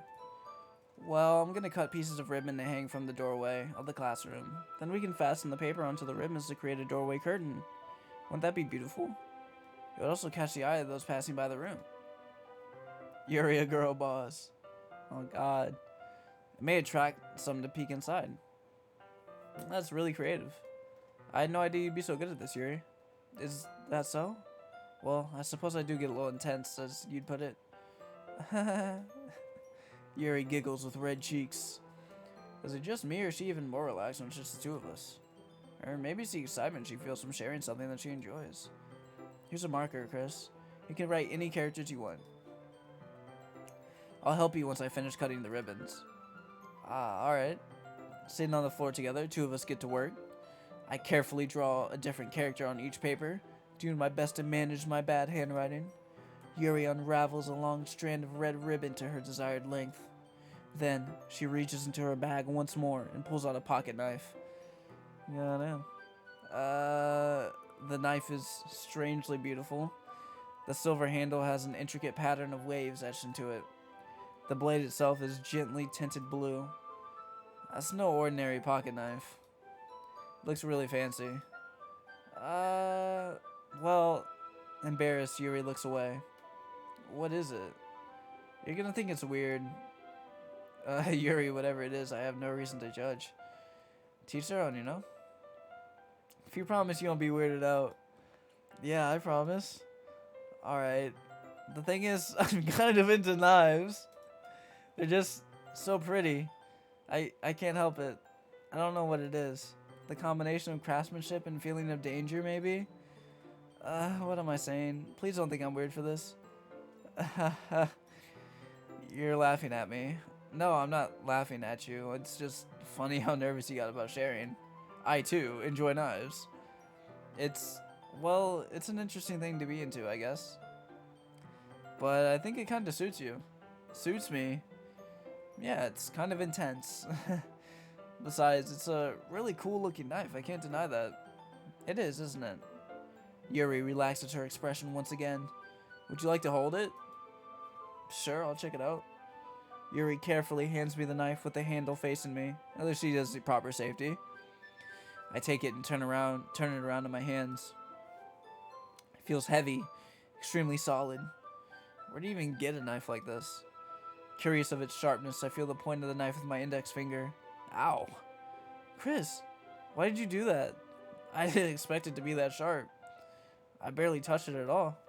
It's my fault. I should have warned you. This knife is extremely sharp. It can cut through skin like it's paper. Oh no. A small drop of blood trickles down the side of my finger. Yuri takes my hand and gives the wound a closer look. I swear to God, as she puts my finger in her mouth. She stares at it and noticeably fidgets. If you're squeamish, I'll go wash it off now. Oh my God, damn it! Without warning, Yuri puts my finger in her mouth and licks the wound. I feel her tongue curl around my finger. Startled, I instinctively pull my hand back. Oh, please forgive me. I wasn't thinking. Yuri lowers her hand, her face burning up. Yuri, that's the most embarrassing thing I've ever done. How could I do something like that? I'm sorry. Sure, it was a little weird, and it took me by surprise. But I guess she was trying to help, right? Yuri, I think you're overreacting a little. She doesn't lift her head. What if she doesn't recover from this for the rest of the afternoon? Alright, you know what? This might be a stupid thing to do, but I do it anyway. What the fuck? I take Yuri's hand and lick her index finger in return. Chris, did you really just do that? Now we're even. Yuri looks at me like I did something wrong. Haha. I knew that would be a bad idea. If not for the sweet aroma of the jasmine oil, the air would be extremely heavy right now. You're so weird, Chris. Yuri giggles shyly. Yuri calling me weird? I have no response to that. Where do you keep your bandages? I don't think I need one actually. It was a tiny cut. Look, it already stopped bleeding. I see. That's relieving. The tension is quickly lifted. We each resume our respective activities. I watch Yuri's knife cut through the ribbon like it's nothing but air. Meanwhile, I continue to make progress on the paper. After we finish attaching the paper to the ribbons, we lay them all out side by side. It looks better than I expected, and will be very effective as a door curtain. It looks great. Good thinking coming up with this, Yuri. Thanks. It's just something I saw online, really. Are you ready to move on to the next task? Yeah, let's do it. What do you have in mind? I'd like to create a banner. That's why I asked you to buy the paint tablets. That's right. One of the items Yuri had asked me to buy was a kit of watercolor paint tablets. We'll need about 6 cups of water to put each of the tablets in. Do you mind fetching those for us? Of course not. 6 cups of water. I'll be right back in a minute. Thank you very much. Oh, and just a little bit of water is okay. If you fill the cups too much, it'll be too diluted. Taking Yuri's advice, I decided to use small plastic bathroom cups rather than full-size glasses. I put them on a plate to catch any paint that drips, then bring it back into my room. Yuri? Yes? I come in to see Yuri quickly unrolling her sleeve, pulling it back over her arm. Nothing. Your face is a little red. Is it too hot in here or anything? No, not at all. There's nothing wrong, so let's mix the paint. Yuri hurriedly dismisses me and takes it upon herself to unwrap the tablets, dropping them into the cups. So, I thought we could do something simple that would look very nice. I like to paint a gradient across the banner, starting with the colors for a sunrise, then daytime, then sunset, then nighttime. Mimi Adams, thank you for the follow. Welcome in. Once it dries, I'll write an inspirational quote across the banner. We can hang it on the wall behind the podium at the front of the classroom. Neat. What are you gonna write? Well, it will be more fun to surprise you. Yuri smiles at me. If you say so. After rolling out the banner, Yuri and I kneel on opposite sides so we don't get in the way of each other. Yuri uses a brush and has a few dots of different colors across the banner to serve as a color guide when we paint. This kind of reminds me of elementary school. Painting on a banner with watercolors feels a lot like the art class projects we had back then. It's relaxing. I'm sorry if this feels too childish. Nah, I didn't mean that at all. It's kind of fun, you know? Yeah, it is fun. I'm glad you feel that way too. Yuri stops painting for a moment, thinking to herself. For me, I don't need to go out and do crazy things to have fun. In fact, I usually don't even want to. I just like when I can spend time with one other person, even if it's something simple like reading. Doesn't even matter if we don't talk much. Just having a friend next to me makes things feel a little bit nicer. I think that's all it takes for me to be happy. Is that so? Even if Yuri and I are quite different, I can understand where she's coming from. I feel that way about things like anime and games, or simply sharing the experience with someone can make me happy. I think I feel the same way. Yuri smiles gently. I knew you'd understand. Yuri leans over the banner to grab an unused paintbrush, but I move at the same time, causing my head to bump into hers. Yeah, sorry. Yuri reels back, and I quickly lift my hands in surprise. Are you hurt? No, I'm not hurt. It just startled me, that's all. Sorry, I should have asked you to get it for me. It's not your fault. Your face. There are droplets of paint on Yuri's face and neck. Is there something on my face? Yeah, I accidentally got paint on you. Sorry, it's totally my fault. I'll get a towel right away. I rush out and fetch a small towel, and I dampen it with hot water. Yeah. I return to my room and kneel back down in front of her. Oh god. Here. I pat down Yuri's face and neck with the towel. Is something wrong? It's hot. I just didn't expect it. Sorry. I didn't want to use cold water. Having finished, I start to retract my hand. But Yuri suddenly holds my wrist. Wait. Just for a little longer. It feels really nice. I keep my hand still against Yuri's neck. She looks into my eyes. It's an intense expression that I recognize from when she reads her books. Almost as if she's lost in a daze, enveloped by her own thoughts. She breathes gently, half through slightly parted lips. What is happening? Is it the aroma of the jasmine oil giving me this dizzy feeling? Yuri's gentle fingers wrapped around my wrist send a tingling sensation through my arm. And suddenly, her face seems to be much closer to mine than it was just a moment ago. Yuri slowly pulls away. Sorry. I've been feeling a little lightheaded today. I didn't mean to space out. It's fine. The moment is over as soon as it began. Yuri picks up her brush again, but her movements seem clumsier, like she's unable to focus. I remain silent, forced to ignore the event that just transpired. I hesitantly retrieve my own brush and continue following Yuri's example. That should do it. I finished filling the night sky with white dots that look like stars. Looking at the banner as a whole, it's very pretty and natural looking. I think it came out better than expected. I'm really happy with the results. Yeah, me too. Are you gonna add the lettering now? Not yet. It needs to dry first. That's true, but won't that take a while? Well, perhaps it would be best to leave it here. Then have you bring it in the morning? I can do the lettering in the classroom before our event starts. Is that okay? It's totally fine. Wonderful. In that case, I don't think there's anything more for us to do here. Whew. You say that like you're glad it's over. Was I wrong to assume you were at least enjoying yourself a little bit? No, it's not that. I'm just glad that we managed to get everything done. I see. I am too. I was a little concerned about time. I need to start making dinner soon. So you don't have any time left? I was secretly hoping we would have extra time after finishing the work. Well, Harry thinks to herself. I think it would be too irresponsible of me to wait much longer. I'm sorry. I was hoping there would be more time as well. It's probably my fault. Sorry for being such a slow worker. No, it's not your fault at all. And the important thing is that we've got everything done, right? Yeah. So, I shouldn't be disappointed or anything. Gathering all her things, Yuri seems to look a little downcast. I understand why. It's not like she rarely gets the opportunity to spend time with friends in a relaxed environment, but that doesn't mean this is the last time it can happen. Once Yuri packs up, I walk her out the front door. Thank you very much for having me today. No problem, I'm glad I was able to help. Just let me know if there's anything else you need me to bring tomorrow. I will.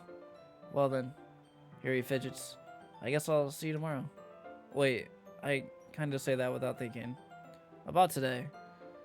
It's fine that we didn't have as much time as we wanted, because we can do this again. Whatever you want, you can come over, we can go out somewhere. I forget you don't like going out much. As I stumble over my words, Yuri simply smiles bashfully. Anyway, you know what I'm trying to say, so. You're very thoughtful, Chris. Yuri takes a step closer to me and then briefly squeezes my hand. I kind of like that about you. Well, how am I supposed to respond to that? I don't even get a chance to, as Yuri suddenly pulls back. Sayori? Hi, Chris. Sayori, just now we weren't... It's okay, Chris. I just thought about to say hi. Well, it's nice to see you. I'm sorry, but I'm already on my way to leave. Oh, really? That's too bad. I'm sorry, but we'll all be together at the festival tomorrow, so that's fine, right? Of course. Sayori beams. Yeah, so I'll see you tomorrow. Damn, she zoomed. Clearly embarrassed, Yuri hurries off. Sayori waves goodbye after her. My nose itches like fuck, holy shit. Sayori, I thought you didn't want to come over today. Well, I tried staying in my room, but my imagination was being really mean to me. So I had to come here and see it for myself. See what? What are you talking about? You know, how much fun you were having with Yuri. And how close you got to her. It makes me really happy that you made such good friends. That's all that matters to me. Tears start to fall down Sayori's face. That's all that matters to me. Why am I feeling this way, Chris? I'm supposed to be happy for you. Why does it feel like my heart is splitting in half? It hurts so much. Everything hurts so much. This would be so much better if I could just disappear. Sayori, don't say that. It's true. If I wasn't here, then you wouldn't have to waste your sympathy on me. You wouldn't have to put up with me being selfish. Monica's right. I should just... Monica's right about what? Sayori. What I said before is true. I'm not gonna let this continue. Caring about you like this isn't the burden your mind is making it out to be. It's something that makes me happy. It's something that I wouldn't trade for anything else. So even if it takes an entire lifetime, I'm going to be by your side until you don't feel any more pain. But Sayori looks away. I put a hand on her shoulder to reassure her. I'm scared. I'm really scared. What are you scared of? I'm scared that I might like you more than you like me. Sayori. It's true, isn't it? I was weak and started to like you too much. I did this to myself. Chris, I like you so much that I want to die. That's how I feel. And that's enough, Sayori. I don't want you to hurt anymore. I slide my hand down Sayori's arm and squeeze her hand in my own. You remember how I said I always know what's best for you? You still believe me? Wordlessly, Sayori nods. Even if you don't understand all of your own feelings, I know what you need the most right now. That's what I'm gonna give to you. Sorry? Oh, fuck.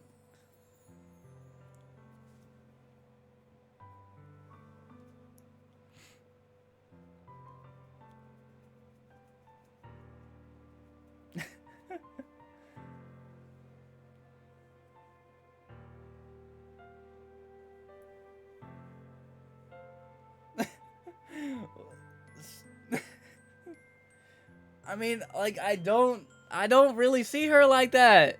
I don't see her like that. She's like a little sister to me. You know? I can say, you know, I love you, but I don't love her like that. I love her like, you know, a good, very close friend that I want to see prosper at all times. Just, I don't have to romantically see her like that to say I love you. So I don't know how she's gonna take it.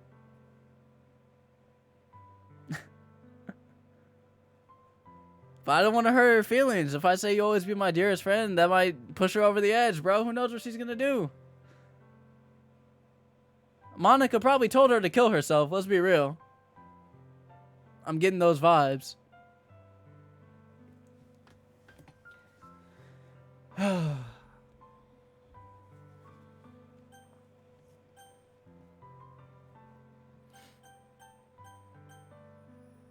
I'm feeling very Clay Jensen-y right now, man. Fuck.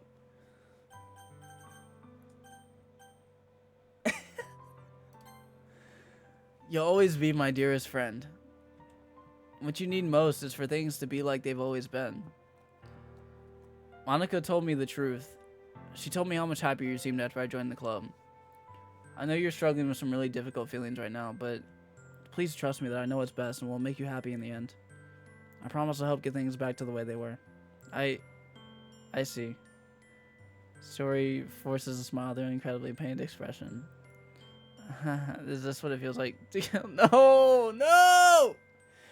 I should write a poem about this. Sayori, it's okay. This is just my punishment, remember? For being so selfish. So please don't worry about these stupid feelings. I know you're right. I knew this whole time that there's no happiness on that path. That's why I came here. Just so I get the answer I needed to hear. I don't want her to feel this way, though. That was not very okie dokie. And the other thing, you're also right that I just wanted to go back to the way it was. I realize that now.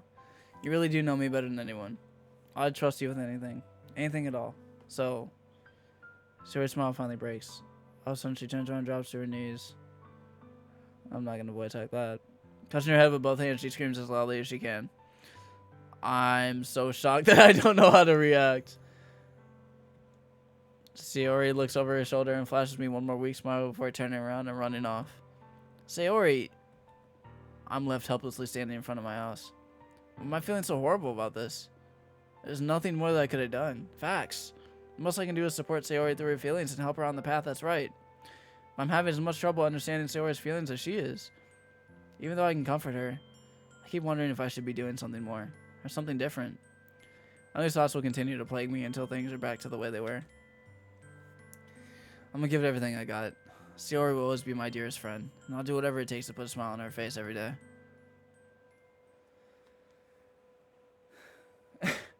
I don't want to check anything right now because I don't want to spoil anything. It's the day of the festival. I don't want to have any preconceived notions. I just want to go through this. Of all days, I expected this to be the one where I'd be walking to school with Sayori, but Sayori isn't answering her phone. I considered going to her house to wake her up, but decided that's a little too much. Meanwhile, the preparations for the event should be nearly complete. The banner Yuri and I painted is dry, and I gently rolled it up to take with me. She sent me a pleasant text reminding me not to forget anything, and I reassured her. Funnily enough, I probably feel the same way as Natsuki about the event. I'm more excited for it to be over, so I can spend time with Sayori and Yuri at the festival. But knowing Monica, I'm sure the event will be great too. But look, here's the thing, man. Look, I fucks with Sayori, right? She's cool. I really enjoy her company as a friend, and we grew up together, all that shit. But I just don't see her like that. So y'all want me to, not all of you, but some of you want me to just be like, I love you and shit, when I don't really feel that way about her. Y'all want me to play with her emotions. In the end, she gonna get hurt even more if I'm out here doing this bullshit. I gotta stay true. You're the first one here. Thanks for being early. That's funny. I thought at least Yuri would be here by now. Monica's placing little booklets on each of the desks in the classroom. They must be the ones she prepared that have all the poems that we're performing. In the end, I found a random poem online that I thought Monica would like and submitted it. So that's the one I'll be performing. I'm surprised you didn't bring Sayori with you. Yeah, she overslept again. That dummy. You think on days this important, she'd try a little harder. I say that, but I suddenly remember what Sayori told me yesterday. And I suddenly feel awful. No, it's not nearly that simple for her. I only said it because it's the way I'm used to thinking. But maybe I should have gone to wake her up after all. You should take a little responsibility for her, Chris. I mean, especially after your exchange with her yesterday. Oh, God. Save. Okay. Kind of left her hanging this morning,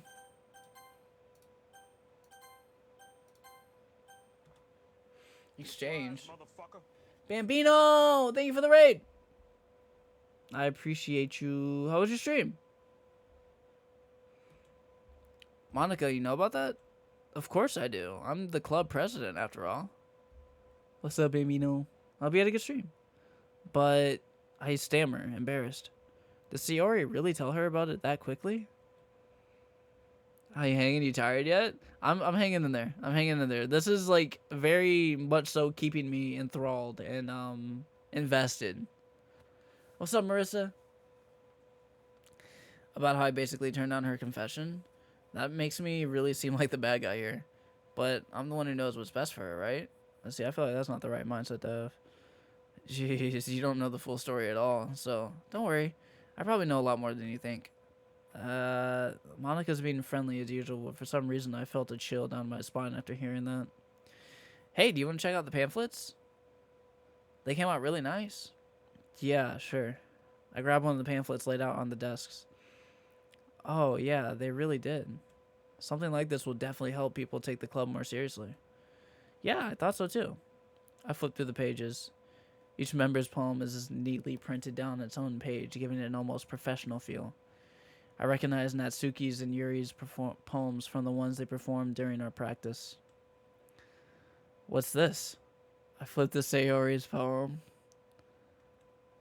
It's different from the one she practiced. It's one that I haven't read before. Get out of my head. Get out of my head multiple times. A lot of get out of my heads.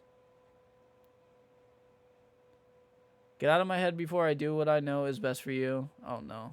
Get out of my head before I listen to everything she said to me. Oh, no. Get out of my head before I show how much I love you.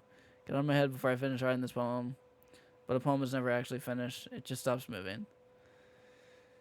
That's what I do when I'm uncomfortable. Okay, Hannah? What is this? Reading the poem, I get a pit in my stomach. Chris? What's wrong? Nothing. This poem feels completely different from everything else Sayori's written, But more than that, I changed my mind. I'm gonna go get Sayori. So, well, all right. Try not to take too long, okay? I quickly leave the classroom. Don't strain yourself. Monica calls that out after me. I quicken my pace. Oh no. What was I thinking? I should have tried a little bit harder for Sayori.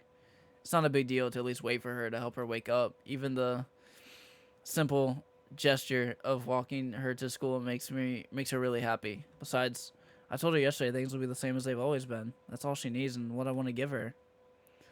I reach Sayori's house and knock on the door. I don't expect an answer since she's not picking up her phone either.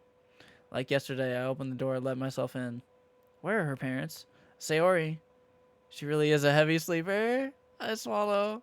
I can't believe I end up doing this after all. Why waking her up in her own house? Isn't that more like something a boyfriend would do?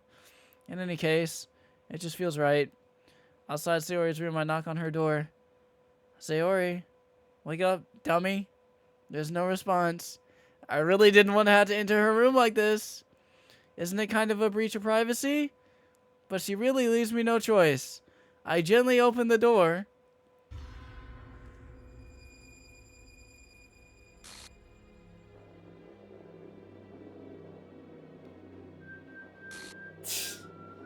Bro, what the fuck?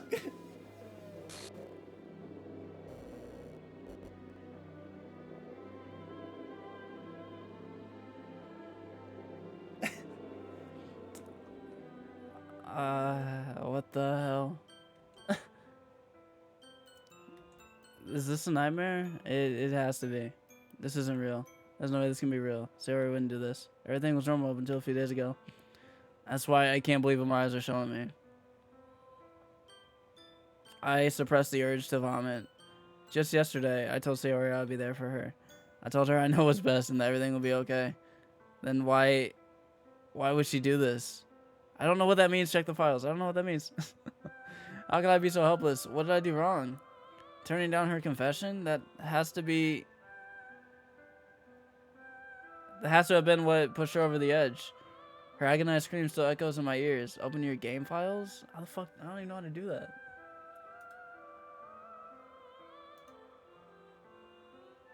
Manage? Browse local files?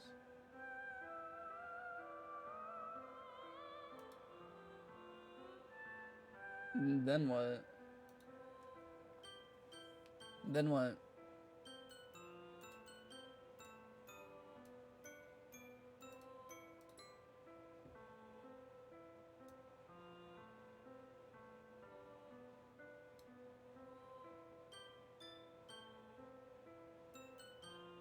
Alright, well, what are you doing then? Why was I so selfish? This is my fault. My swarming thoughts keep telling me everything I could have done to prevent this. If I just spent more time with her, walked her to school, gave her what I know she wanted out of our relationship, I could have prevented this. I know I could have prevented this. Screw the literature club. Screw the festival. I just lost my best friend. Someone I grew up with. She's gone forever now. Nothing I do can bring her back. Since some game where I can reset and try something different. I had only one chance and I wasn't careful enough. Now I'll carry this guilt with me until I die. Go to the data folder. The first one, the Doki Doki Literature Club Plus data. Nothing in my life is worth more than hers. But I still couldn't do what she needed from me. And now, I can never take it back. Never. Never. Never. Never. Never. Never. Should I do it on stream? What the fuck?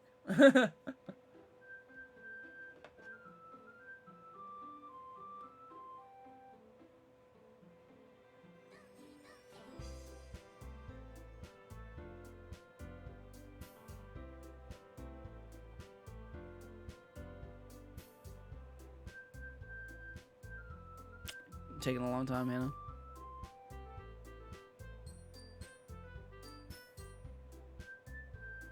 That didn't tell me anything.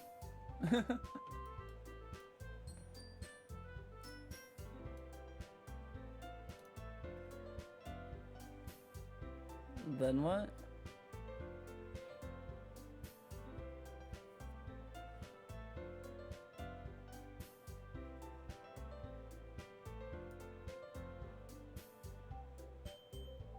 I'm so confused.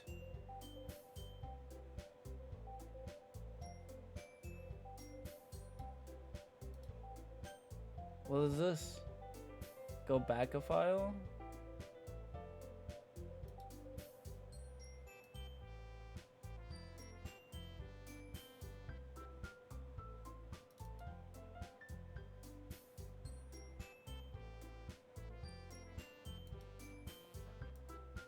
That's just this. See, there's a character folder. I mean, there's just all these shared assets, resource assets.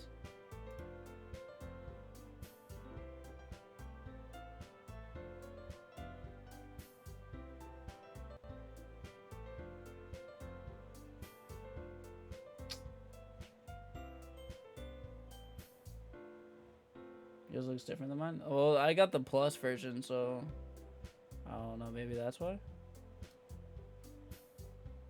I don't know. Steam.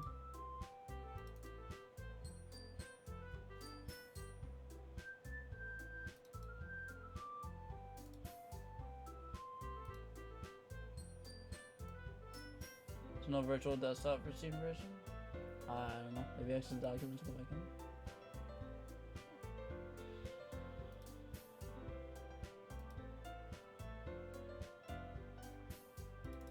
Steam library folder? No. It's probably in the game if this is also made for console. Maybe. This is, what is this?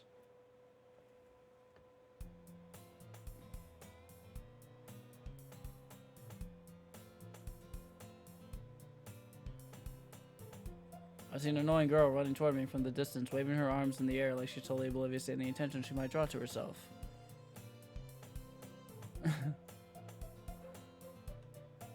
Kind of friend you never see yourself making today, but it kind of works out. Is this just the same shit?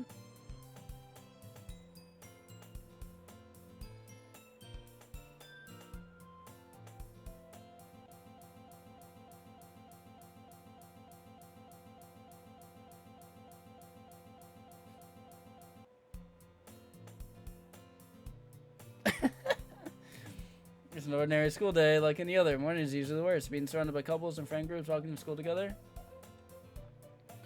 Maybe some girls or something like that, but I have no motivation to join any clubs. I'm perfectly content just getting by on the average while spending my free time on games and anime. So there's an anime club. It's not like there would be any girls in it anyway.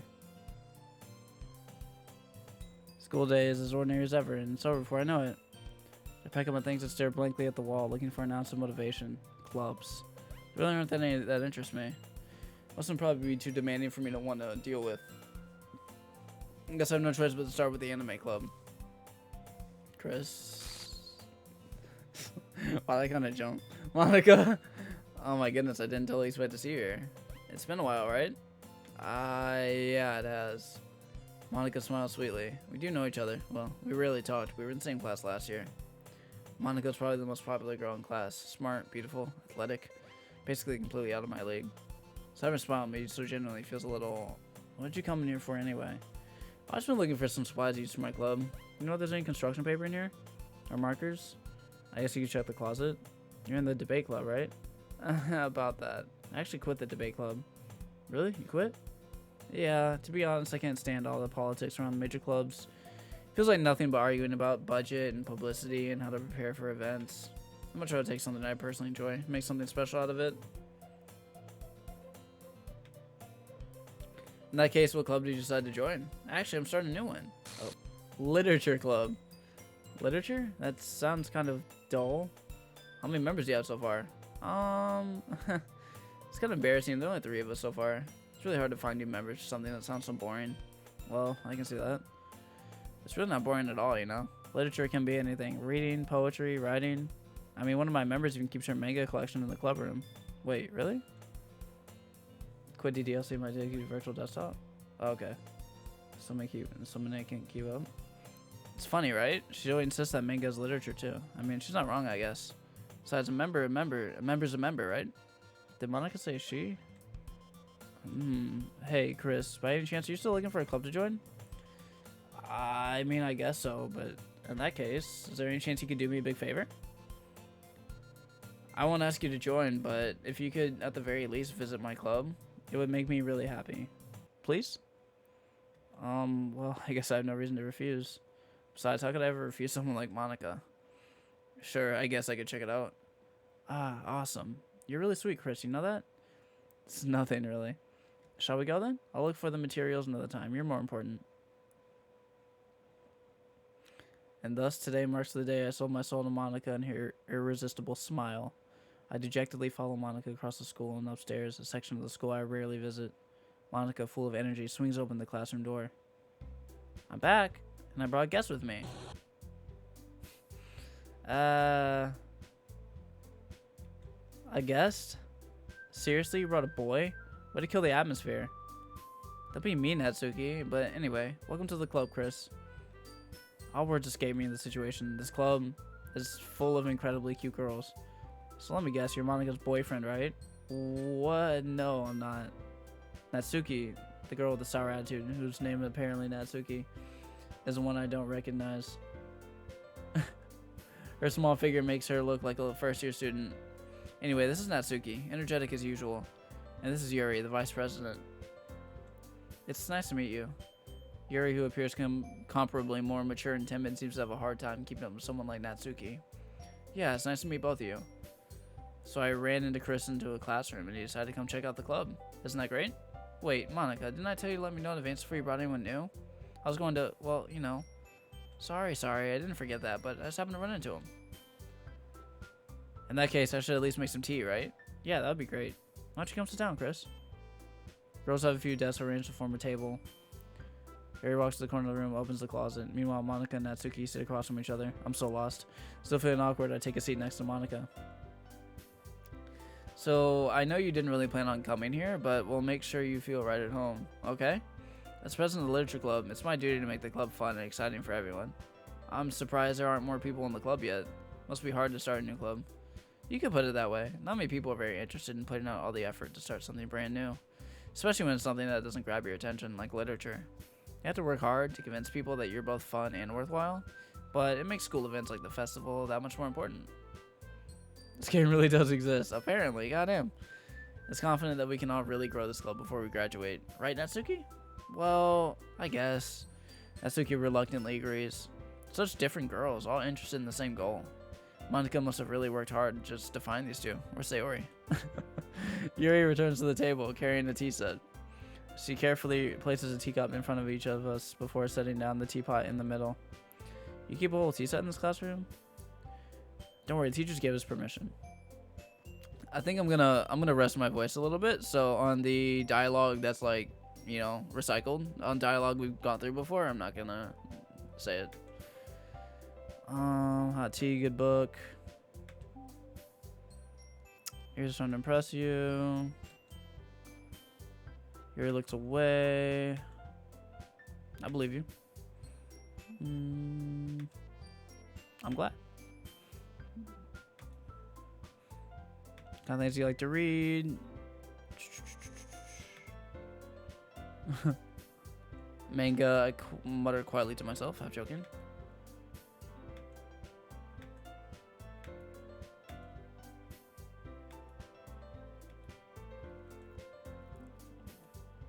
Novels that build deep and complex fantasy worlds, level of creativity and craftsmanship behind them is amazing to me. And telling a good story in such a foreign world is equally impressive. Yuri goes on, clearly passionate about her reading.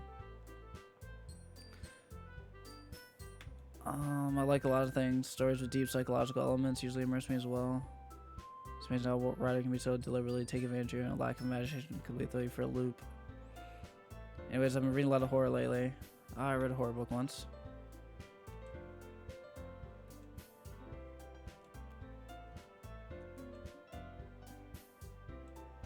So horror is often very successful at changing the way you look at the world, if only for a brief moment. I hate horror. Why's that? Oh, never mind. So I usually like to write about cute things, don't you, Natsuki? What? Gives you that idea? Scrap paper, poems. Fine, fine. Shouldn't some time? No. You wouldn't like them. Not a very confident writer. Sharing the love of writing takes more than just confidence. True form of writing is the writing to oneself. You must be willing to open up to your readers, exposing your vulnerabilities, showing even the deepest reaches of your heart. Do you have writing experience too, Yuri? Maybe if you share some of your work, you can set an example and help Natsuki feel comfortable. I guess it's the same for...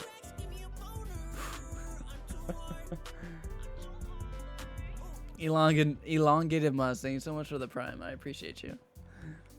We all sit in silence for a moment. Hey, I just got an idea. How about this? Natsuki and Yuri look quizzically at Monica. So I'll go home and write a poem of our own. Next time we meet, we'll all share them with each other. That way everyone is even. I mean, I thought it was a good idea. Well, I think you're right, Monica. We should probably start finding activities for all of us to participate in together. I did decide to take on the responsibility of vice president after all. I need to do my best to nurture the club as well as its members. Besides, now that we have a new member, it seems like a good step for us to take. Do you agree as well? Hold on, there's still one problem. What's that? I never said I would join this club. Monica may have convinced me to stop by, but I never made any decision. I still have other clubs to look at, and I lose my train of thought.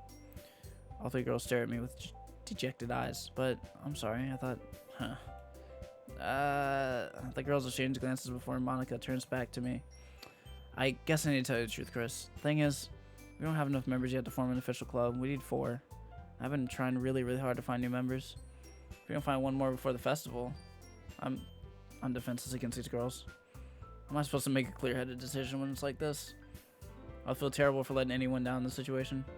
And besides, the club seems pretty relaxed. So if writing poems is the price I need to pay in order to spend every day with these beautiful girls? Right, okay.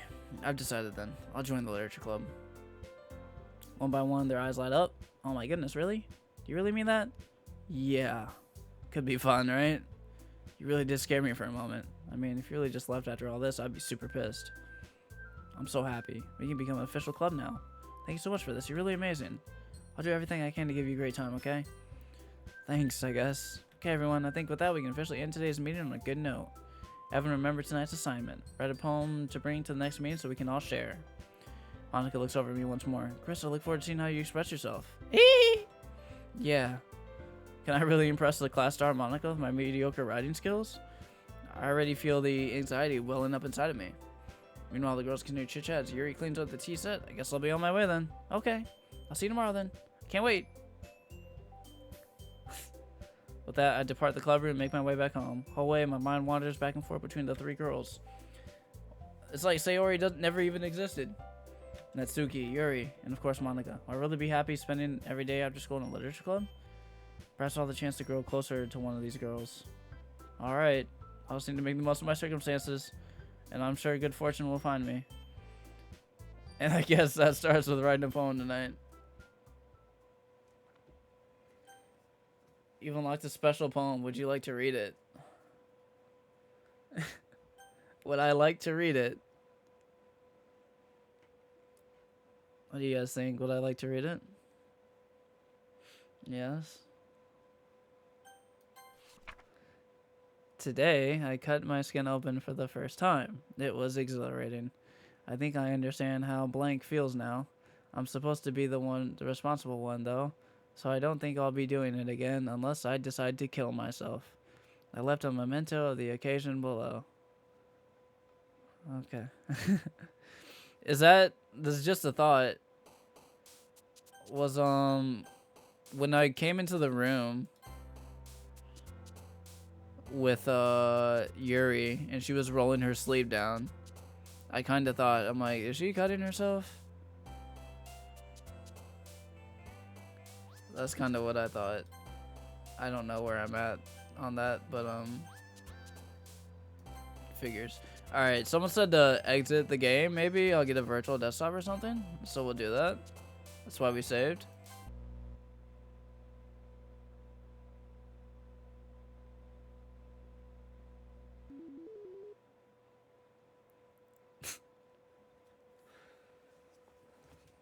Okay.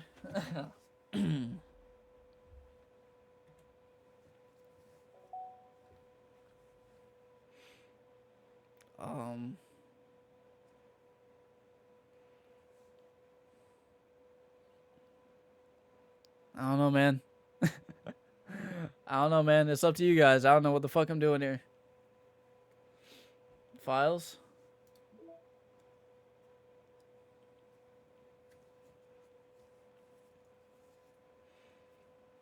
And then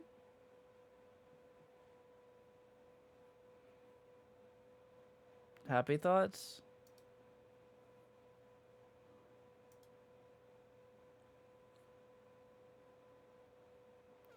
Okay. Cursed images. Trace back.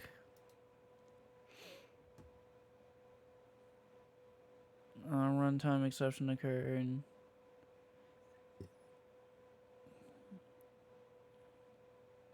She's the one who's making this so difficult. Here goes nothing. Okay. Characters.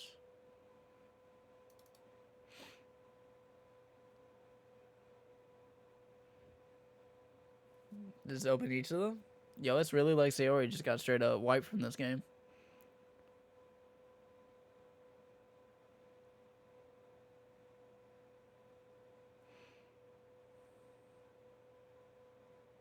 No more Sayori. Unable to open.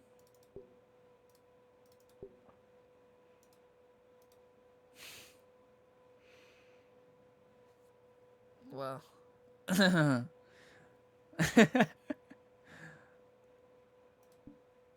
Jeez. Pictures. I'm curious. Okay. Oh, there's Sayori.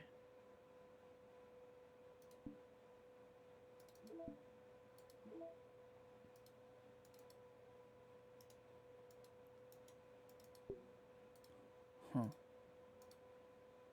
Game. Internal. Attributions. Okay. Whole lot of nothing. Reset. What would that do? Enable to open. Okay. Mail. Nothing. Pictures. We got the music. Oh, that's cool.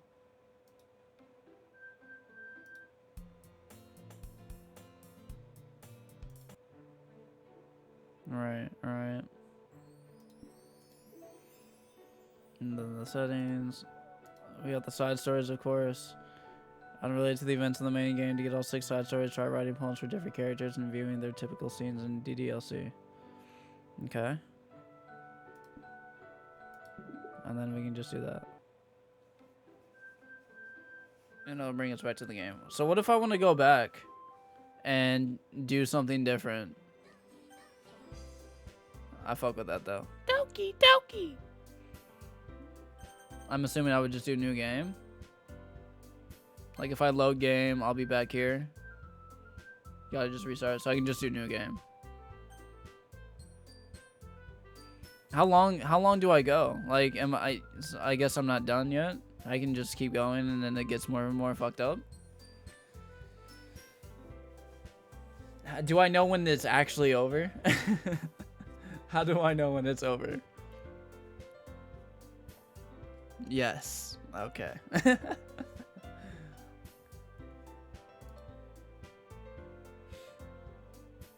You'll know. Part of gameplay. You'll know. Okay. I think I'm gonna call it there for the night. I think I've had enough fun. Oh, that's kind of crazy. Look, she all gone. She's like, is that Monica? I guess. That's weird. Christonics. Did I say that correctly? Thank you so much for the follow. You know when it's over, you'll see. All right. Well, I think we're gonna call it for the night. I'm like, I got like a bit of a taste. I'm feeling it. I'm digging it.